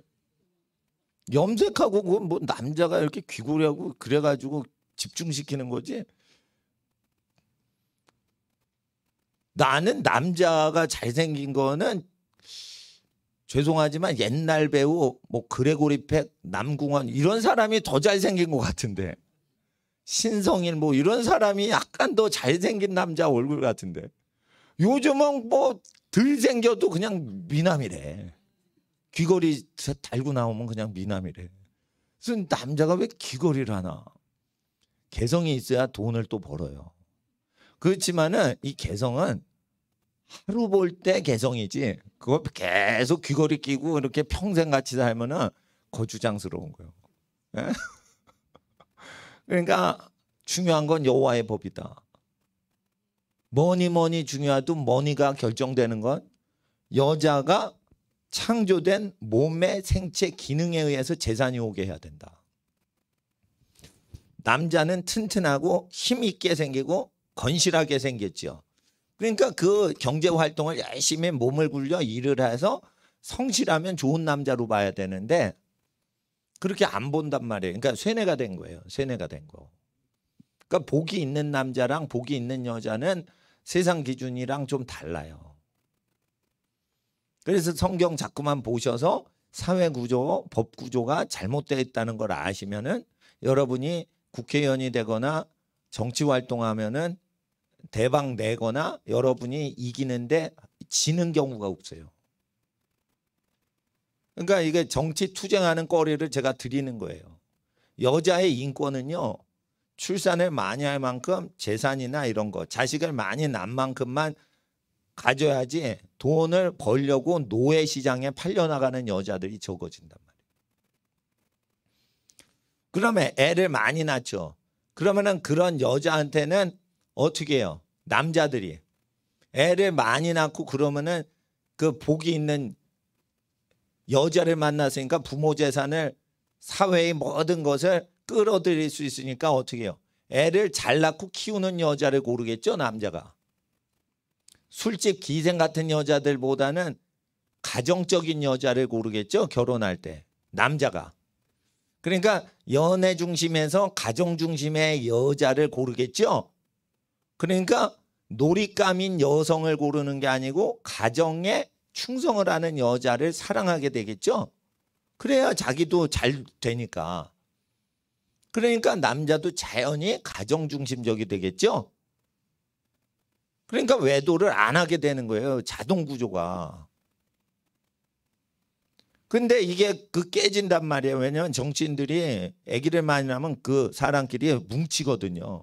가족끼리 뭉치면은 이거 끈을 흩을 방법이 없어요, 사실. 가족끼리 뭉치잖아요. 가족끼리 사랑하지 이웃집하고 더 친한 사람 없어. 있으면 희귀종이오고. 그렇기 때문에 이거 가족끼리 뭉치면요, 이거 국가를 이루어요. 그래서 혈족끼리 남자만 60만 명. 근데 당시에 못 낳아도 아기를 10명씩 낳아요. 피임이 없으니까. 그러면은 600만 명이라는 뜻이에요. 부인이 60만 명이죠. 또 부인이 있으면 남자만 장정이 60만 명, 20살 이상이 60만 명이면 20살 넘으면 그때 장가를 갔기 때문에 부인 숫자가 또 60만 명이요. 그럼 120만 명이죠. 120만 명이 애를 낳았어. 그러면은 10배 난단 말이에요. 옛날에 그렇게 낳았단 말이에요. 그러면은 120만 명이 애기 10명 낳으면 1000만 명 넘는 거예요. 그러니까 1000만 명이 응집을 해서 민족이 되면 국가 세우라고 하나님이 그때 1000만 명쯤 됐을 때 국가 세울 때는 견제를 당하죠. 견제를 당하니까 어떻게 해? 애기 숫자를 감춰야 되는 거예요. 그리고 부인 숫자를 감춰야 되는 거예요. 부인 숫자 노출이 되거나 아기 숫자 노출이 되면 바로가 그 여자들, 아기들을 국가에서 간섭을 해요. 그러니까 남자들이 국가를 이루려면 성인 남자 숫자만 노출시켜서 인구를 적은 것처럼 덮고 있어야 돼. 그러다 1000만 명으로 땅 시작해가지고 3일길을 가서 국가를 만들라는 거예요. 그런데 이게 규모의 경제 이론에 의하면 최적치에서 국가 형성을 위해서 노예 해방을 시켜요. 그러니까 400년을 묵혀가지고 애를 길러내야 돼. 근데 여러분 가난하죠. 그러면 애 더 많이 낳아요. 서로 나눠 쓰거든. 서로 돕고 살거든. 그렇게 가난을 이용해서 확산이 되게 만든 거예요. 그러니까 1000만 명이 넘게 됐는데 써먹을 남자는 남자밖에 없는 거예요. 그러니까 장정만 60만 명으로 데이터가 있지 여자는 아무 짓도 못하게 하는 거예요. 그래서 여자가 아기를 낳으니 1000만 명쯤 됐을 거예요. 근데 남자만 60만 명이니까 다 끌고 나오면 1000만 명쯤 되는 거예요. 이상 되는 거예요. 그러면은 국가가 아주 최적이 되는 거예요. 남자가 60만 명이죠. 그러면은 우리나라 정규 부대가 60만 명이에요. 군인이. 그런데 모든 남자마다 무기를 다 갖추라고 하면 어떻게 되는 거예요? 우리나라 대한민국 육군 수준이 되는 거예요. 그런데 우리나라 대한민국 그 육군이요. 해병대까지 하면은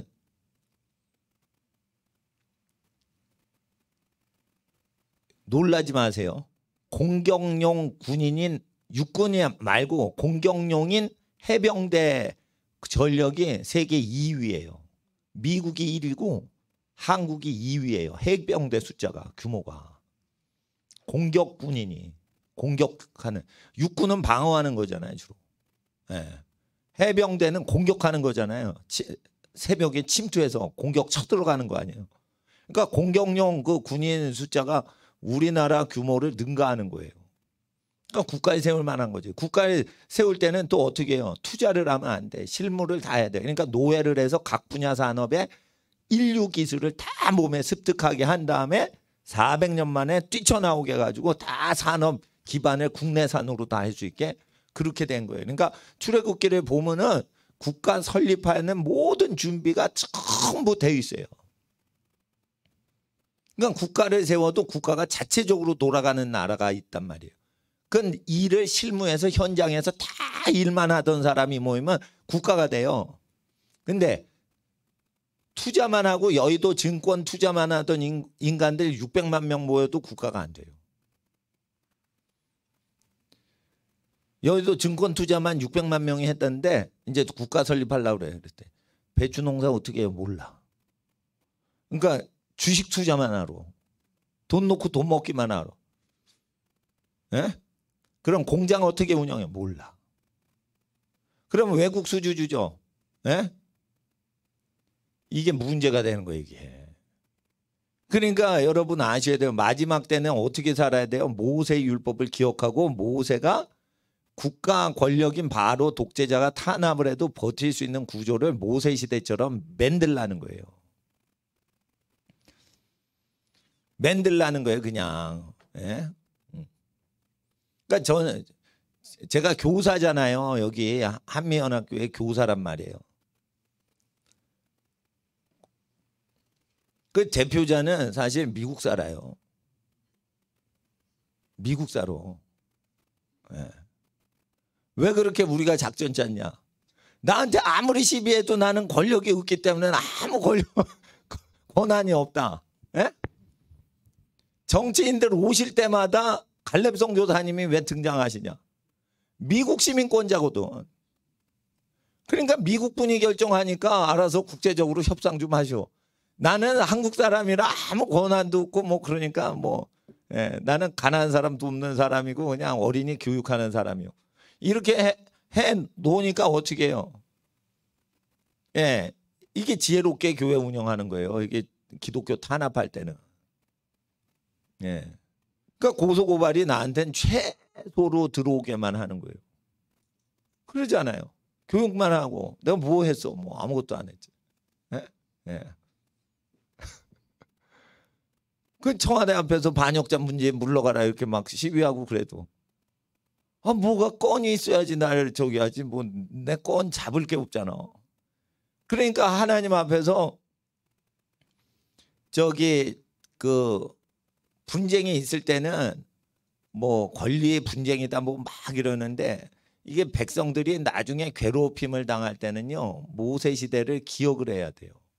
그리고 하나님이 거기서 그 요셉이 애굽에 팔려갔는데 총리가 됐으니까 거기에 애굽 총리에 데려와서 또는 요셉이 끝났으면은 딱 데려와서 그냥 살게끔 하지 왜 노예살이로 아주 문둥병이 손이 이그러질 정도로 문둥병이 나게 했냐 이거예요.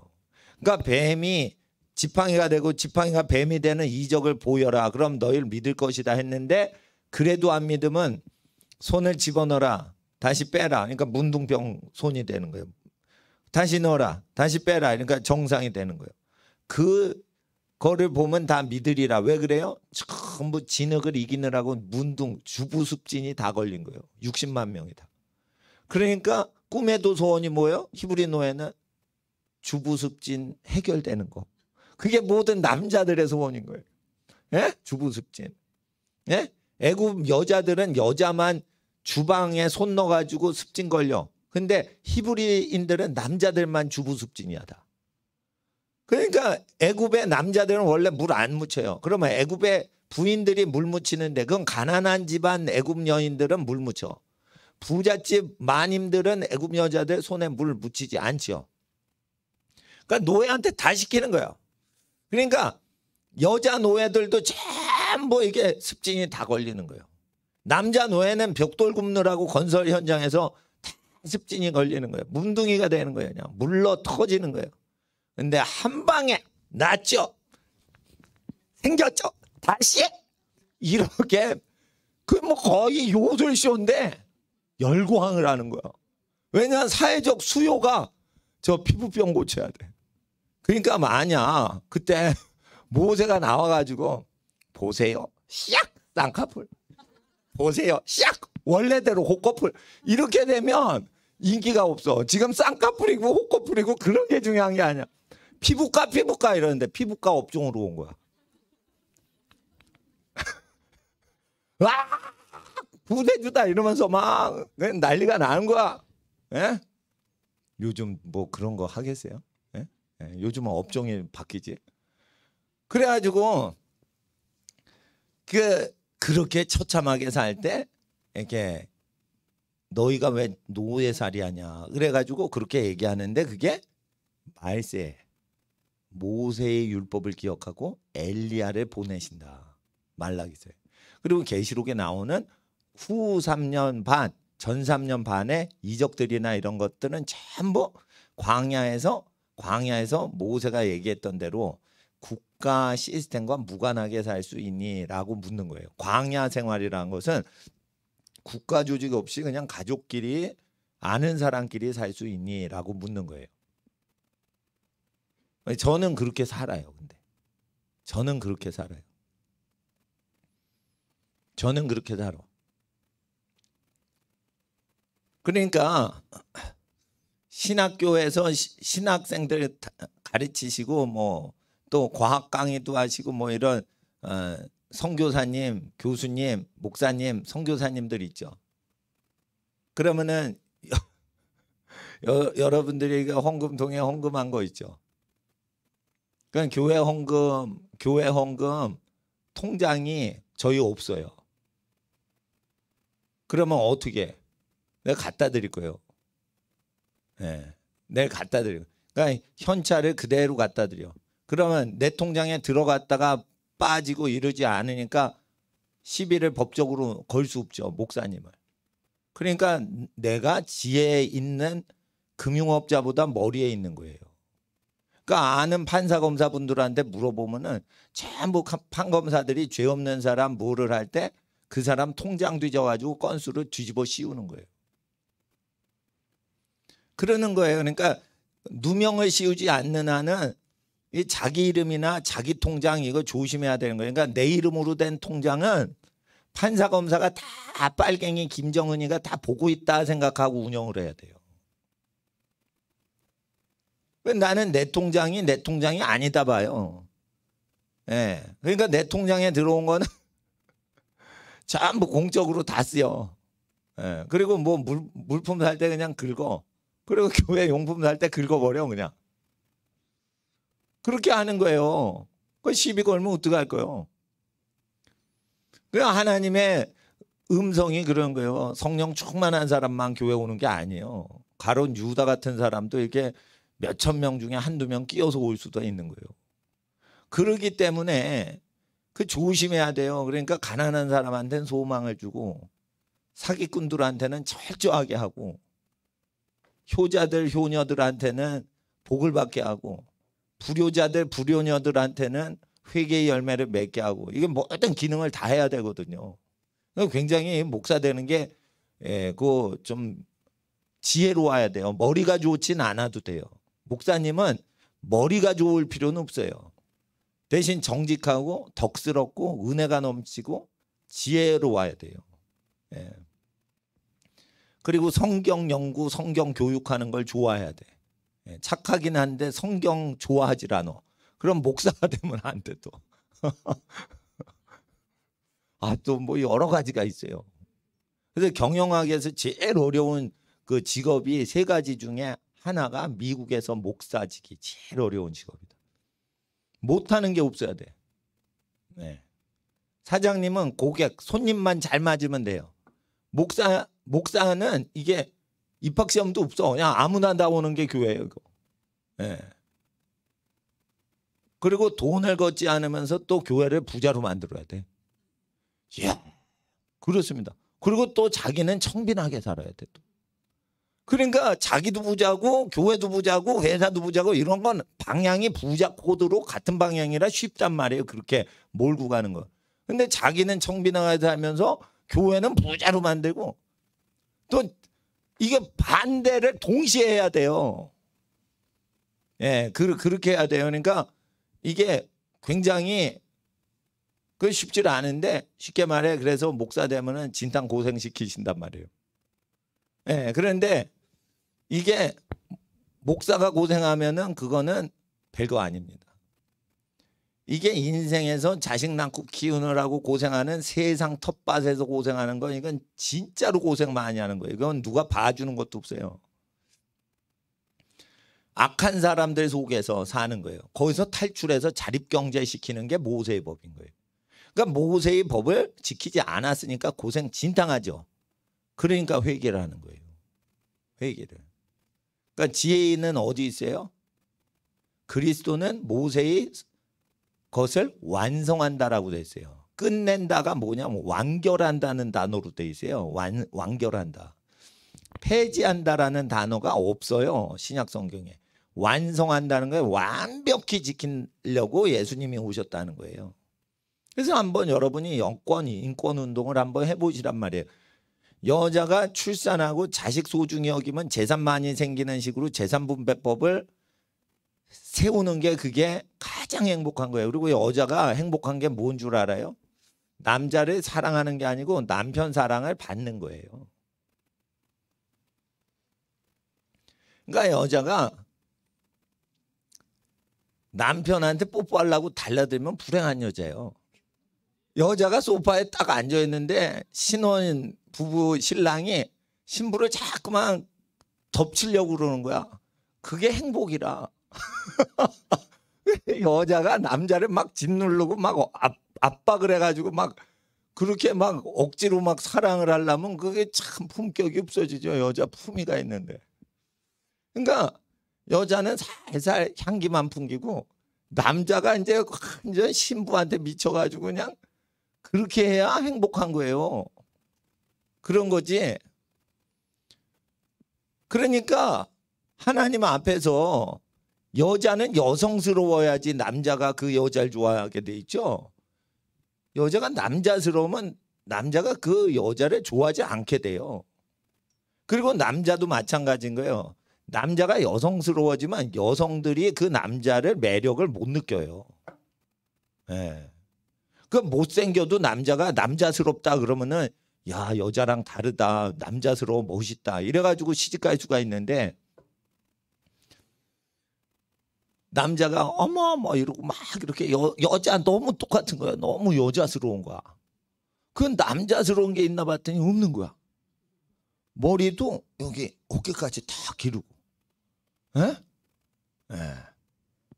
그러니까 허리까지 막 길러, 어깨까지 길러, 긴 머리. 그러니까 남자인지 여자인지, 예? 남자가 그렇게 하면은 여자가 그런 남자 밥맛 떨어진다. 그러니까 하나님 앞에서 남자 굿이라는 남자들이 존경받는 사회가 되는 거예요. 왜냐하면 남자들도 여자를 사랑하고 싶은데 여자가 자기 싫어하면 어떻게 돼? 그러니까 여자가 자기를 미워하고 싫어하는 그 기준이 남자 역할을 한다 그러면 목숨 걸고 인정받으려고 일을 해요. 그러니까 남자도 개발이 되는 거야. 여자가 남자스러운 남자한테 시집가려고 그러니까 남자가 장가 가려면 있는 힘을 다해서 자기가 뭐를 이루어내야 장가를 가니까 남자 발전에 도움이 되는 거예요. 그러니까 남자도 자기 개발하는데 남자스럽게 그렇게 하고 부인이 아기 낳고 키우고 이렇게 하는 부부 유별이 있어야지, 남자가 여자 같고 여자가 남자 같으면 이게 안 되는 거죠. 하나님 형상이 그런 거예요. 그러니까 마지막 때는 이 저주가 임하는데 이 모든 하나님의 소망과 바람이 다 무너지는 사회가 되는 거예요. 그중에 제일 싫어하시는, 하나님이 싫어하시는 게 식구끼리 돈 갖고 싸움질하는 거예요. 그건 어떻게 하냐? 누군가 예수님처럼 살아야 되는 거예요. 형제가 3형제다, 5형제다, 10형제다, 7형제다. 누군가 형제들이 잘 되면 기뻐하고 자기는 부족함이 없어요. 이러고 검소하게 사는 거. 그리고 자기 자식들한테는 돈이 없어도 믿음으로 살면 된다, 이렇게 가르치는 거예요. 그러니까 망해도 스트레스나 쇼크가 안 와요. 그 집은. 가난이 와도 쇼크가 없는 것은 평소에 검소하게 살았기 때문에 가난이 와도 쇼크가 없는 거예요. 차가 없는데 마티즈를 얻었다 이러면 기쁨이 오는데, 벤츠를 타다가 마티즈를 갑자기 다음 주에 타게 됐다. 그러니까 자살하는 거예요. 그러니까 벤츠를 타다가 벤츠가 없는 거다 하면은 마티즈 생겼네, 기뻐해야 되는데 벤츠 없어지고 마티즈나 타라 이 자식아, 이렇게 하면은 회장님이 목 매달아 죽는 거예요. 여러분, 이런 게 있는 거예요. 그러니까 상대적인 만족감으로 사는 거예요, 사람이. 그러니까 우리는 검소하게 살자. 가난해도 하나님 우리를 도우실 거야. 항상 이렇게 사는 거예요. 부자가 되죠. 우리 거 없어. 다 하나님 거야. 욕심을 멀리 해야 돼. 그러면 점점 부자가 돼요. 그런데도 검소하게 지내. 겸손하게 살아. 그러다가 나라가 확 망하고 회사가 날라가. 그래도 쇼크를 안 받아요. 탄탄하게 내면을 다졌기 때문에. 멘탈 그야말로 짱인 거예요. 그런데 잘 돼야 돼. 벌써 멘탈이 없는 거예요. 멘탈이 허약한 거예요. 그러니까 잘 되려고 그러는 거예요. 어느 교회 목사님이 조직을 막 운영하다가 조직 책임자인 행정 잘하시는 목사님이 있어요. 설교나 이렇게 기도는 잘 못하셔도 행정을 잘하시는 목사님이 또 있어요. 그러면 그런 목사님 한 분이 있으면 큰 교회가 아주 잘 돼요. 나는 그런 은사가 없는데 그런 은사 있는 분이 있잖아요. 그럼 큰 교회가 잘 돼요. 그런데 설교를 잘하시는 목사님이 있다가 그 목사님이 확 빠지니까 교회가 운영이 안 되는 거예요. 조직이. 조직 운영하는 은사가 있는 분이 빠지니까. 그러니까 그 목사님이 충격을 받더라 이게. 교회 살리면 어떻게 하나. 그러니까 말세를 대비해 가지고 그 목사님도 뭐냐면 설교하고 싶은 거예요. 설교하고 싶은데 행정만 하루 종일 시키는 거예요. 그러니까 자기도 설교하고 싶으니까 개척교회 하고 싶어서 나가신 거야. 근데 어느 목사님은 물론 이제 행정을 더 잘하시는 분이 있어요. 그건 은사예요. 머리 좋아야 돼요. 행정 잘하려면 머리가 좋아야 돼.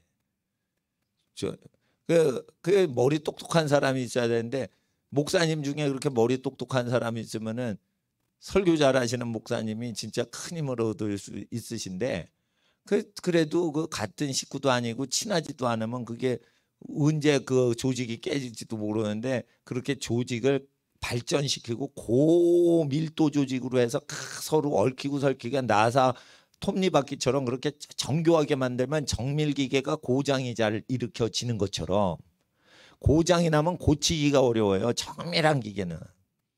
단순 기계는 고치기가 쉬워요.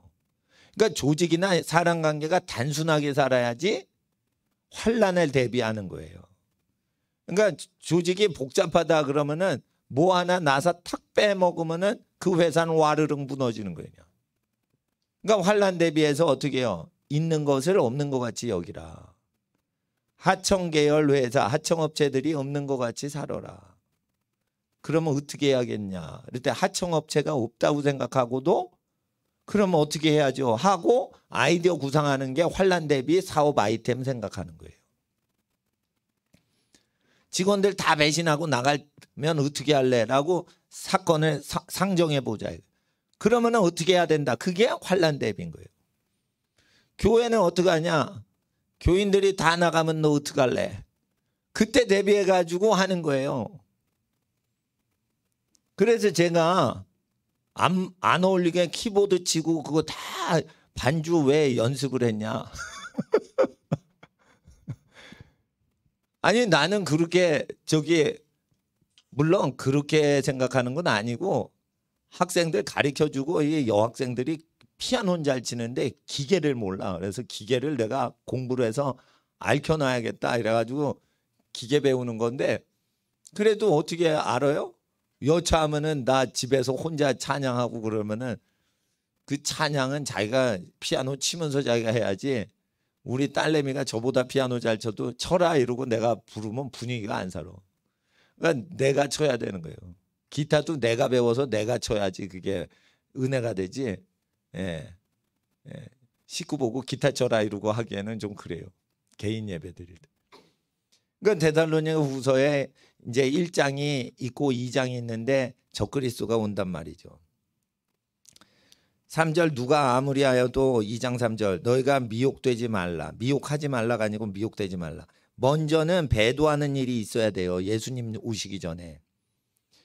배도는 뭐냐면 예수님을 배신하는 거예요.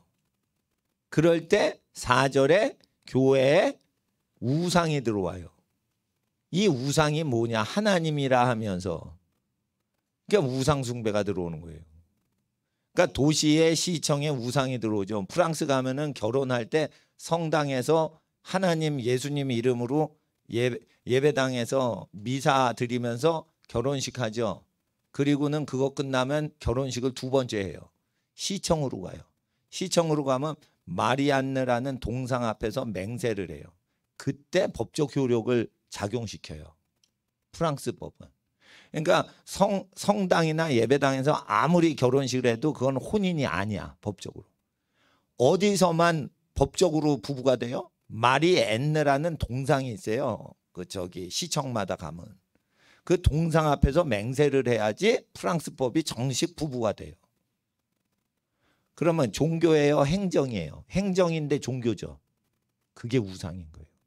그러니까 타종교가 우상이 아니고 정치, 행정부, 청와대 모든 게 우상에 다 들어가 있어요. 프랑스 파리 그 시청에도. 그게 뭐예요? 에스겔서에 하나님 예배하면서 제사 드리면서 우상을 세우고 가증하게 우상에게 절하는 게 바벨론 포로 시절에 이루어지더라. 에스겔서에. 그게 뭐예요? 프랑스 시청에 가가지고 도시 시청에서 여자 그 동상이 있어요. 그 이름이 마리엔느예요. 그 마리엔느 신한테 혼인 서약을 하는 거예요. 프랑스 모든 국민이 그렇게 해야지 돼요. 아니 그런데니까 결혼식 2번 해요. 프랑스 사람. 그리고는 이제 애 안 낳죠. 애 안 낳죠. 그러니까 이슬람 사람들이 다 와가지고 덮치는 거죠. 그냥. 애를 막 엄청나게 많이 낳아요. 이슬람 사람들은. 그러니까 프랑스 사람은 낙태도 많이 해요. 예. 그러니까 애를 엄청 안 낳거든요. 애를 그나마 낳죠. 그거 이슬람이 애를 10%밖에 안 돼요. 이슬람 인구. 근데 10%가 10배 이상 낳아요. 그러니까 이게 1을 넘는 거예요. 1을 넘. 그래도 그냥 10명씩 낳는데도 그게 90%가 아기를 안 낳으니까 백인이 이미 소수 민족으로 전락한 나라 프랑스. 프랑스 가면 백인을 보기가 어려워요. 소수 민족이에요. 백인은 이미. 그렇게 돼버렸어요. 프랑스 백인의 나라였거든요. 백인이 사라졌어요. 멸종됐어요. 예, 소수 민족이 됐어요. 그렇게 우상 숭배를 프랑스 교회가 하고 독일 교회는 신학적으로 우상 숭배하고 영국도 미국도 그렇게 우상 숭배하고 그렇게 해서 어떻게 해요? 큰일 나는 거예요. 그러니까 이 배도하는 일들이 쭉 일어나다가 그 다음에는 멸망의 자식이 나오는 거예요. 그러니까 파괴자가 오는 거예요. 그러니까 배도가 먼저 진행이 막 수십 년 동안 되다가 파괴자가 그 다음에 들어오는 거예요. 그러니까 배도가 일어나면 예수님이 재림하는 게 아니에요. 배도가 일어나면 적그리스도가 오는 거예요. 문재인은 파괴, 멸망의 사람이에요. 김일성도 그런 거예요. 근데 이게 교회 우상이 많이 되니까 우상 숭배가 많아지니까 어떻게 그게 들어온 거예요. 그럼 문 닫아라 이러니까 다 문 닫잖아. 왜 그러냐? 세무서에 신고하고 교회 시작했잖아. 누가 세리한테 허락받고 하나님의 예배당을 운영하래요. 세무서에 등록을 왜 하냐? 은행 통장을 교회 이름으로 하려면 세무서에 등록을 해야지 교회 재산을 모을 수 있거든. 그러니까 결국 교회 재산 모으려고 세무서에 교회 등록하는 거예요. 그렇게 되면 교회 운영권 툭 하면은 이제 빨갱이가 딱 잡으면 관청한테 찍소리 못 하는 거죠. 우리는 교회 바꾸는 게 아주 쉬워요. 간판 저 천가리 하면 돼요. 천가리 16만 원이면 하고 간판을 아예 하면은 260만 원이면 저거 갈아요. 그러니까 교회 없애는 방법, 바꾸는 방법 천가리 하거나 10만 원대로 하거나 200만 원대로 하면 되는 거예요. 등록을 안 했어. 그리고 통장이 없잖아. 대신에 가난한 사람 다 헌금하시고 그냥 빈손으로 오시라니까. 그렇게 나는 여러분들 믿고 목사님들도 선교사님도 다 여러분 믿는 거예요. 그리고 여러분 헌금 안 내셔도 되고 가난하시면 편하게 오시고 그냥. 그래서 안 내도 되고 가난해서 못 내도 되고 돈 많아도 괜찮고 돈 많은데 내기 싫다 그러면 안 내시는 거예요. 돈 많이 있는데 다른 교회 내고 싶다. 아, 다른 교회 가난한 교회 내라 이게. 단지 우리 교회보다는 어려운 교회다 도와주시라 이게. 그러니까 이게 성직자들이 여러 명 있는데 성도들 마음껏 하시라고 믿고 또 성도들은 목사님 선교사님들이 저 가난한 분들 챙겨드리는 분들이니까 또 믿고 이렇게 하면은 국가가 간섭을 못해요 사실. 관공서에서 와서 묻는 게 뭐예요? 직원이 몇 명이에요? 묻는 거예요. 월급은 어떻게 운영하시나요? 그걸 왜 하냐면 그 줄로서 종교기관 통제하려고 지금 빨갱이가 다 한 거 난 수십 년 전부터 다 준비를 한 거예요. 보통 목사님도 그거 준비를 안 했단 말이에요. 환란 올 거.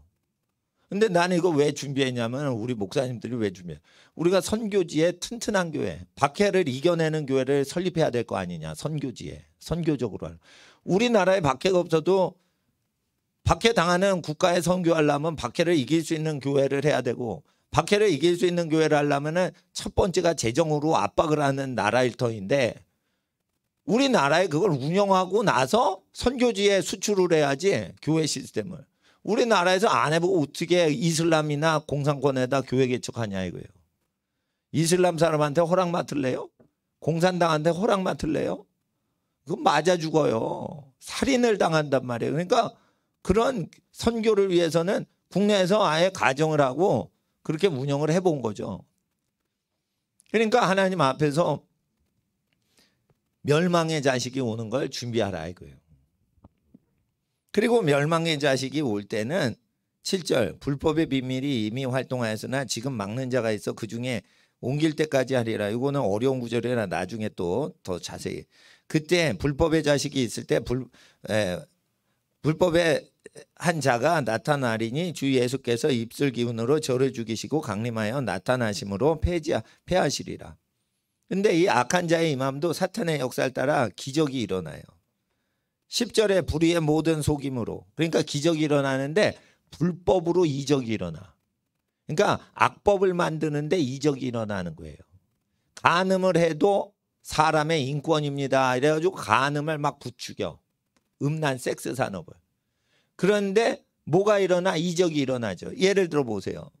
라스베가스에 도박을 계속하면 이적이 일어나요. 그러니까 미국의 도박사들하고 누가 라스베가스에 사냐면 요술쟁이들이 라스베가스에 제일 많이 살아요. 도박을 계속하면 기적이 일어나는 현상이 일어나요. 그러니까 이거 트릭으로 하는 마술사가 있고 진짜 마술 부리는 사람이 있어요. 근데 사람이 진짜 마술을 초자연적으로 하는 게 존재 안 한다고 배우죠. 실제 있어요. 근데 그거는 돈을 좋아하고 음란한 섹스를 좋아하면 이적이 일어나요. 그러니까 마지막 때는 돈 좋아하고 간음하고 악을 행하는 짓을 하는 사람한테 이적이 일어난다는 뜻이에요. 아시겠어요? 네. 그럴 때 그런 불법의 영이 기적을 일으킬 때 성도들이 거기에 넘어간다는 거예요. 왜 넘어가냐? 이적에 속은 게 아니에요. 죄를 저질러도 이적이 일어나고 성령이 임하셨다 하니까 죄를 짓는 사람이 담대하게 달라붙는 거예요. 라스베가스식 교회가 생기는 거예요. 원래는 요술쟁이들이 뉴욕에서 많이 살았어요. 뉴욕에 돈 좋아하는 인간들이 다 도박꾼들이 뉴욕에 살았어. 근데 이제 도박을 통해 국가 도시 전체가 운영되는 도박의 도시를 만들자 해서 라스베가스를 만드니까 지금은 마법사들이 전부 라스베가스 가서 살아요. 이해를 하셔야 돼요. 그러면은 이적이 일어나요. 악하고 음란하면 귀신이 역사한다고요. 그러면 악하고 음란한 데는 예수님은 보일 표적이 없는데 귀신은 표적을 나타낸다고. 그거 대비하란 말이에요. 그러니까 악하고 음란한데 이적을 일으키는 사람들이 나타날 수 있다. 허경영 씨는 아니에요. 근데 허경영 씨가 자기 다리 들고 이거 그 며칠 동안 들고 있는 이적이 일어난다. 자기 한쪽 다리 들고 그거는 그 이적이라고 할 수도 있는데 그 사람도 약간 그 요술쟁이 기질이 있는 거예요. 하는 거 보니까 조금 정상적인 사람이 아닌데, 그 뭐 한쪽 다리 들고 강아지도 아니고 그걸 한쪽 다리 들고 계속 며칠을 있을 수 있다 이렇게 뻥을 치는지 진짜인지. 근데 신내림이 있으면 그게 실제 작두 위에 쓰듯이 그게 있을 수 있는데, 약간 좀 더 그 차원을 넘어서 고강도로 요술쟁인데 정치적이고 뭐 악하고 음란하고. 예, 그렇단 말이에요. 예. 그래서 이런 것들이 나타난다. 12절 진리를 믿지 않고 불의를 쫓는 사람이라서 거기에 끌려 들어간다. 그러니까 예수님 말씀에 집중을 안 하니까 거기에 끌려 들어간다는 거예요. 그러니까 예수님 말씀에 묶여 있어야 되는데 끌려 들어가는 거예요. 제가 그 전도할 때 예수님만 왜 전하고 교회 홍보를 조심해서 좀 뒤로 하라고 그러냐면 이 교회라는 게 예수님보다 우상이 될 수가 있어요. 그래서 우상 숭배로부터 우리를 지키기 위해서 예수님 잘 믿는 것만 얘기하고 예수님이 어떻게 말하셨는지만 전달하고, 교회를 홍보할 때는 교회가 두세 증인 중에 하나면은 두세 교회가 연합해서 예수님 증거할 때 좋아요. 그러니까 전도할 때도 부모님 다니시는 교회 또 옛날에 다니시던 교회 좋은 교회 있으면 그거 홍보하고, 그리고 지금 다니시는 교회는 세 번째나 두세 번째 얘기를 하시는 게 안전하게 전도하는 거예요. 그러면은 교회가 우상이 돼서 이렇게 미혹당하는 시대가 돼도 안전하게 되죠. 그리고 외국인 교회 이사를 가고 이민을 가더라도 좋은 교회를 골라낼 수 있는 초신자가 돼요. 왜냐하면 예수께서 말하신 걸 전도했기 때문에. 그러니까 심지어 교회를 안 다니고 다음날 하늘나라 가셔도 그분 천당 가요. 천국 가요. 왜냐하면 예수를 전하고 예수님이 나를 구원해 주신다 이렇게 믿고 다음 주에 하늘나라 가셨거든. 교회 가기 전에 토요일 날 돌아가셨거든. 월요일 날 전도해서. 그러면 천국 가는 거예요. 그러니까 교회는 계속 꾸준히 다닐 수 있는 교회가 되는데 그건 그분이 고르셔야 돼.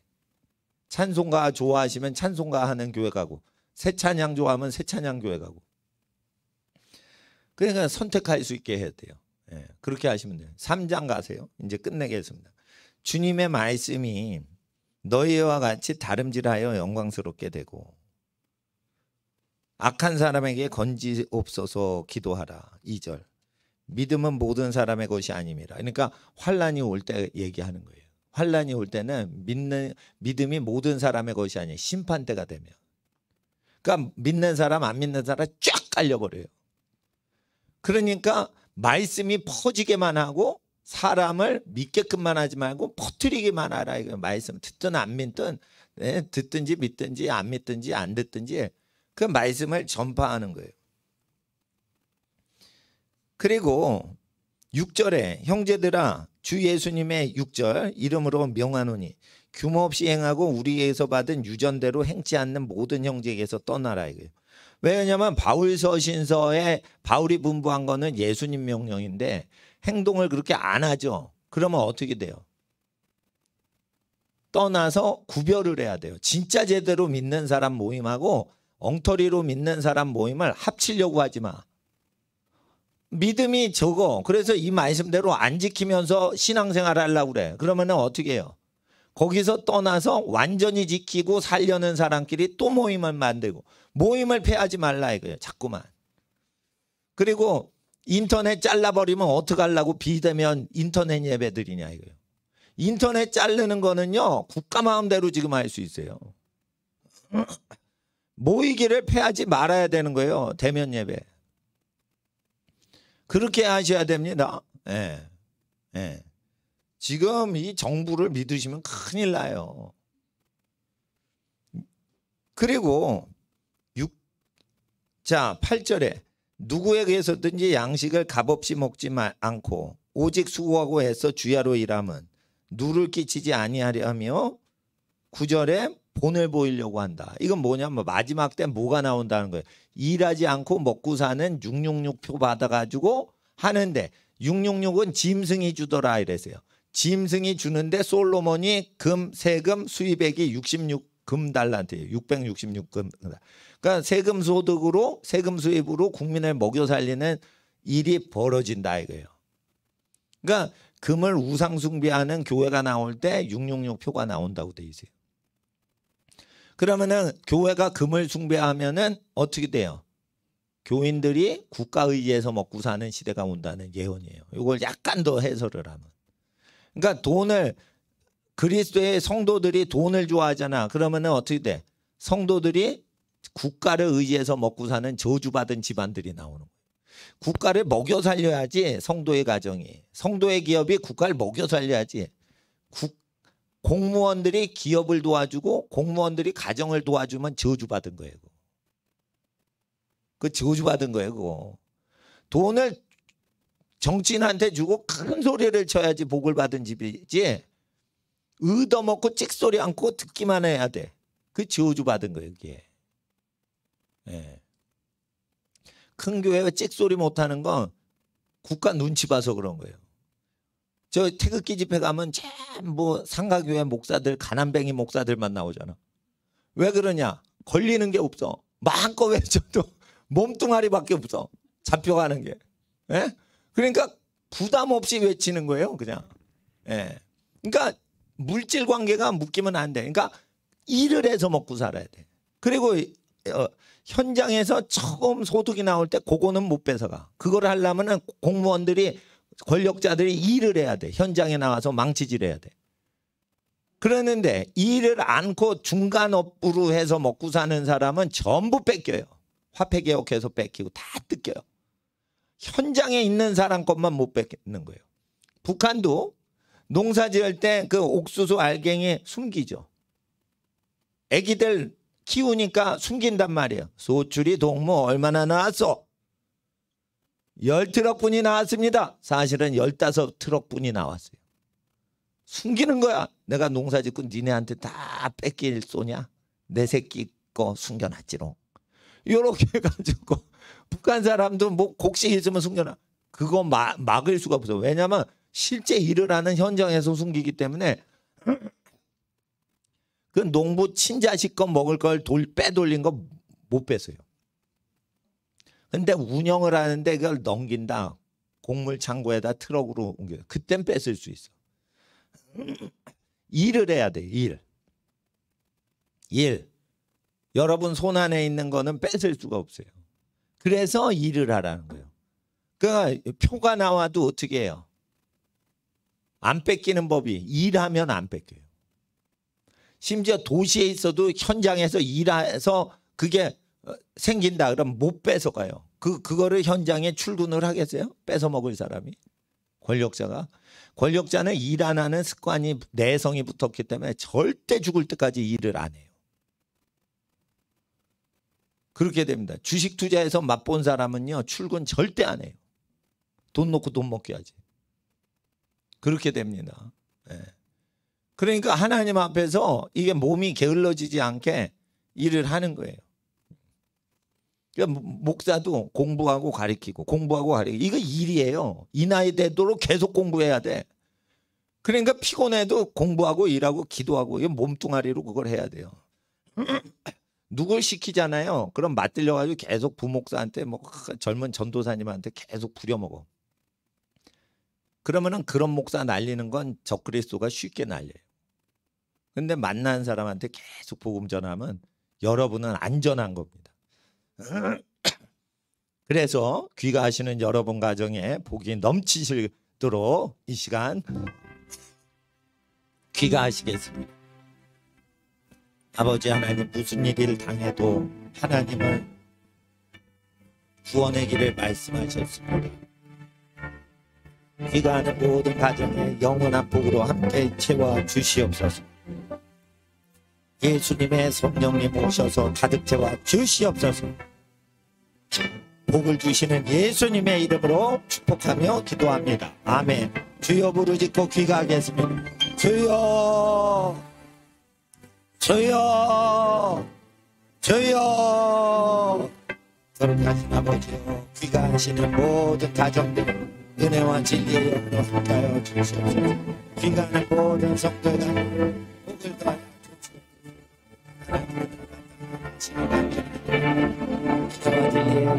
오셔서 아버지 섬기고 사랑하고 예배하는 모든 성도가